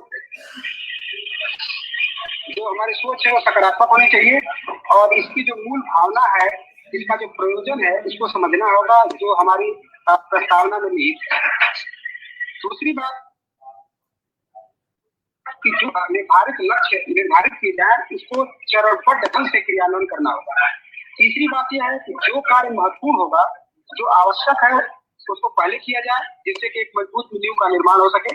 और चौथी बात यह है कि राज्य स्तर पर या केंद्रीय स्तर पर शिक्षा निदेशालय की स्थापना किया जाए, और उस जो शिक्षा नीति के जो संगत अध्याय हैं, जो नीतियां हैं, जो पहलू है, उसके संबंध में एक दिशा निर्देश मिले और उसका क्रियान्वयन निचले स्तर पर सुनिश्चित किया जाए। चौथी बात यह है कि जिले लेवल पर जिलाधिकारी की अध्यक्षता में एक समिति का गठन किया जाए, जिसमें प्राचार्य, जिला विद्यालय निरीक्षक, जिला शिक्षा अधिकारी व अन्य अधिकारी शामिल हो, जो नई शिक्षा नीति के क्रियान्वयन को सुनिश्चित बनाएंगे। और सबसे महत्वपूर्ण बात शिक्षा नीति ये है कि इसको लागू करने के लिए शिक्षकों के जो माइंड सेट है और जो स्किल सेट है, उन दोनों पे कार्य करना हो, क्योंकि अभी जो शिक्षकों के माइंड सेट है वो यही है कि हमने जैसा पढ़ा है हम वैसे ही पढ़ाएंगे। इस चीज को बदलना होगा। इसके अलावा मुख्य क्रियान्वयन में ध्यान देने की बात है कि जिन्होंने शिक्षा नीति तैयार की है वो इन विशेषज्ञों के जो व्याख्यान है, वीडियो है, वो हर जिले हर ब्लॉक तक क्षेत्रीय भाषा में पहुंचाया जाए, और जो स्थानीय विशेषज्ञ हैं उसको उस शिक्षकों को समझाए। इसमें जो मुख्य रूप से इसी की बात की गई है, तो इसी बात को नहीं पहले भी इसकी चर्चा हुई थी, लेकिन पहली बार इस राष्ट्रीय शिक्षा नीति में इसको औपचारिक शिक्षा से जोड़ा गया है, जो एक बहुत ही अच्छा कांसेप्ट है। लेकिन इसके क्रियान्वयन के लिए यह जरूरी होगा कि जो महिला बाल कल्याण मंत्रालय है और जो शिक्षा मंत्रालय है उसको मिलकर कार्य करना होगा, और जो आंगनबाड़ी केंद्र है, आंगनबाड़ी केंद्रों को जो है जो कहा गया है कि प्राथमिक विद्यालय के कैंपस में स्थापित होगी, और हो सकेगा तो उसको अलग से भी चलाया जाएगा। तो मेरा सुझाव यह है कि जो आंगनबाड़ी केंद्र है वो प्राथमिक विद्यालय के कैंपस में ही स्थापित किया जाए, जिससे उनके प्रशासन करने में सुविधा होगी, और जो आंगनबाड़ी कार्यकर्ता हैं उनको प्रशिक्षित करना होगा, क्योंकि वो जो है वो स्वास्थ्य और पोषण के लिए तो प्रशिक्षित है, लेकिन बच्चों को शिक्षा के लिए तैयार करने के लिए उनको ट्रेनिंग की जरूरत पड़ेगी। उनकी व्यावसायिक शिक्षा के लिए, प्रशिक्षण के लिए उनका सहयोगात्मक परीक्षण करना होगा। जो शिक्षक उसमें रहेंगे उनकी जवाबदेही और उसका प्रदर्शन सुनिश्चित करने के लिए कुछ नियम बनाने होंगे, और सभी शिक्षकों को नई शिक्षा नीति के मुताबिक उनको प्रशिक्षित करना होगा। जो आंगनबाड़ी जिसको बाल बालिका कह रहे हैं उसको बाल सुलभ भौतिक परिवेश के रूप में विकसित करना होगा। डायट के द्वारा उसको सहयोगात्मक परीक्षण प्रदान करना होगा। जहाँ तक विद्यालय शिक्षा की बात है, जिसमें 10+2 प्रणाली के स्थान पर 5+3+4 प्रणाली की बात की गई है, यानी कि जो 12 वर्ष की विद्यालय शिक्षा है उसको 15 वर्ष में बदला गया है, यानी 12 साल की जगह 15 साल की विद्यालय व्यवस्था पर फोकस किया गया है। तो इसके लिए जरूरी होगा जो आरटीई है उस आरटीई का विस्तार करना होगा, यानी कि आरटीई जो है प्री प्राइमरी से लेकर के माध्यमिक तक माध्यमिक तक का उसका विस्तार करना होगा कि उसमें संशोधन करने की जरूरत पड़ेगी। जो इसमें बात की गई है कि कक्षा 6 में व्यावसायिक शिक्षा की बात की गई है, इंटर्नशिप की बात की गई है, तो व्यावसायिक शिक्षा और इंटर्नशिप बहुत ही महत्वपूर्ण बात है। महत्वपूर्ण इसलिए भी है क्योंकि जो बच्चों को व्यावसायिक शिक्षा देना है तो वो क्लास में बैठ के नहीं हो सकती, उसके लिए प्रयोगात्मक शिक्षण करने की जरूरत पड़ेगी। तो जो इंटर्नशिप की बात है वो एक बहुत ही अच्छी बात है, उससे वो करके सीखेंगे, अनुभव के द्वारा सीखेंगे। इसके अलावा जो व्यवसायिक शिक्षा को औपचारिक शिक्षा से जोड़ने की बात है, ये भी बहुत अच्छी बात है क्योंकि इससे बच्चों में स्वरोजगार की भावना पैदा होगी, श्रम के प्रति सम्मान पैदा होगा। इसके अलावा जो माध्यमिक स्तर पर जो स्किल समाप्त करने की बात कही गई है और विषयों का पुल बनाने की बात की, चुनौती ये है कि ये जो पुल होंगे उसमें कौन कौन से विषय होंगे और कितने पुल होंगे, ये हमारे लिए चुनौती होगा। कितने पुल बनाए जाएंगे, एक पुल में कौन कौन से विषय होंगे, इन विषयों को रखा जाएगा, तो निश्चित रूप से ये हमारे लिए एक चुनौती होगी। नई शिक्षा नीति में ऑनलाइन एजुकेशन की बात की गई, तो ऑनलाइन एजुकेशन अच्छी बात है, लेकिन अभी भी हम जानते हैं कि अधिकांश अभिभावकों के पास साधन नहीं है, तो ऐसे में इसको लागू करने में गंभीरता से विचार करना होगा। इसके अलावा जो नई शिक्षा नीति में कहा गया है कि कक्षा 5 तक बच्चों को मातृभाषा, क्षेत्रीय भाषा, स्थानीय भाषा में सीखने के, तो ये अच्छी बात है, लेकिन इसे सरकारी और निजी दोनों विद्यालयों में लागू करना। अगर सरकारी और निजी विद्यालय में अगर लागू हम नहीं करेंगे तो निश्चित रूप से जो अंग्रेजी सीखने वाले हैं, जो मातृभाषा वाले स्कूल हैं, सरकारी विद्यालय और जो निजी विद्यालय है जो इंग्लिश मीडियम में है, उनके बीच की खाई बढ़ती चली जाएगी और बाद में जो गैर अंग्रेजी छात्रों के लिए रोजगार के अवसरों में कमी हो सकती है। इसलिए इसे बहुत पूरी तरह से जांचने और उसके अनुकूल कदम उठाने की आवश्यकता होगी। यानी कि यदि हम बात करते हैं मातृ शिक्षा की बात, मातृभाषा की बात या स्थानीय भाषा में, यह सरकारी और निजी दोनों विद्यालयों में लागू करना होगा। इसके अलावा नई शिक्षा नीति में बात की स्कूल कॉम्प्लेक्स की बात, तो स्कूल कॉम्प्लेक्स भी ये कोई नई अवधारणा नहीं है, ये भी हमारी कोठारी कमीशन ने पहले कोठारी कमीशन ने भी सुझाव दिया था, लेकिन उसमें लागू नहीं हो पाया।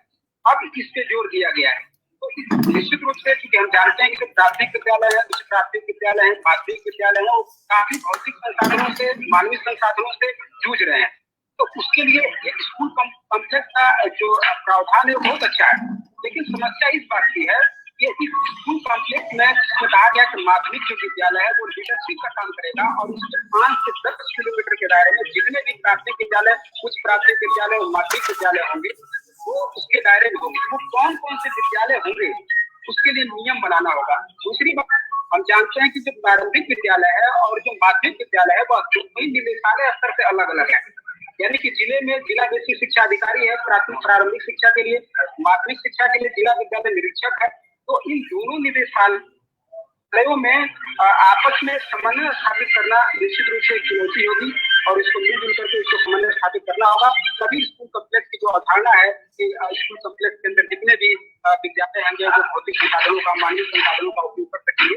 और इसके लिए भी जरूरी होगा कि हर कॉम्प्लेक्स में हर विषय के विशेषज्ञों के लिए वो सुनिश्चित करना होगा कि हर विषय के विशेषज्ञ उसमें है। तो ये भी एक अच्छी बात है। और जहाँ तक अंत में मैं डायट की भूमिका की बात करता हूँ, तो इस शिक्षा नीति में प्रारंभिक शिक्षा के सार्वभौमिकरण के लिए डायट को भूमिका को महत्वपूर्ण बताया गया है और डायट के जो 7 विभाग हैं उनकी प्रभावी क्रियाशीलता पर बल दिया गया है, जो बहुत ही अच्छी बात है। परंतु डायट में जो डीएलएड के कार्यक्रम जारी रहेंगे या नहीं रहेंगे वो स्पष्ट नहीं है, क्योंकि नई राष्ट्रीय शिक्षा नीति में स्पष्ट प्रावधान है कि 2030 के बाद शिक्षक बनने की एकमात्र योग्यता 4 वर्षीय अंतर्गत डिग्री होगी और यह कोर्स उन्हीं कॉलेजों और संस्थानों में चलेगा जो बहुविषयक होंगे। फिर डायट को बहुविषयक कैसे बनाया जाएगा इस पे विचार करने की जरूरत है। तो निश्चित रूप से जो मेरा सुझाव रहेगा कि डायट को में जो डीएलएड कार्यक्रम है उसको 4 वर्षीय बनाया जाए और साथ ही साथ इसको अन्य विद्यालयों से भी, अन्य विषयों से भी इसको जोड़ा जाए, जिससे जो डायट की भूमिका है वो महत्वपूर्ण हो सकेगी। Thank you sir. जी बहुत बहुत धन्यवाद संदीप जी, थैंक यू बहुत वेरी मच। सर क्या है कि तकनीकी कारणों से सर मैं पीपीटी शेयर नहीं हो पा रही है। पीपीटी आप मेल कर दीजिएगा सभी लोग। ठीक है, thank you sir, thank you से मेल पे पीपीटी शेयर करनी है। जी सर कौन से मेल पे करनी है? डायरेक्ट हाँ कर दीजिएगा, उसी कर दीजिएगा। ठीक sir, okay sir. Okay, thank you, बहुत बहुत धन्यवाद। आज के इस वेबिनार में जुड़े हुए सभी प्रतिभागियों, प्रशिक्षुओं का SCERT की ओर से बहुत बहुत धन्यवाद। 2:30 पर फिर हम लोग पुनः मिलेंगे।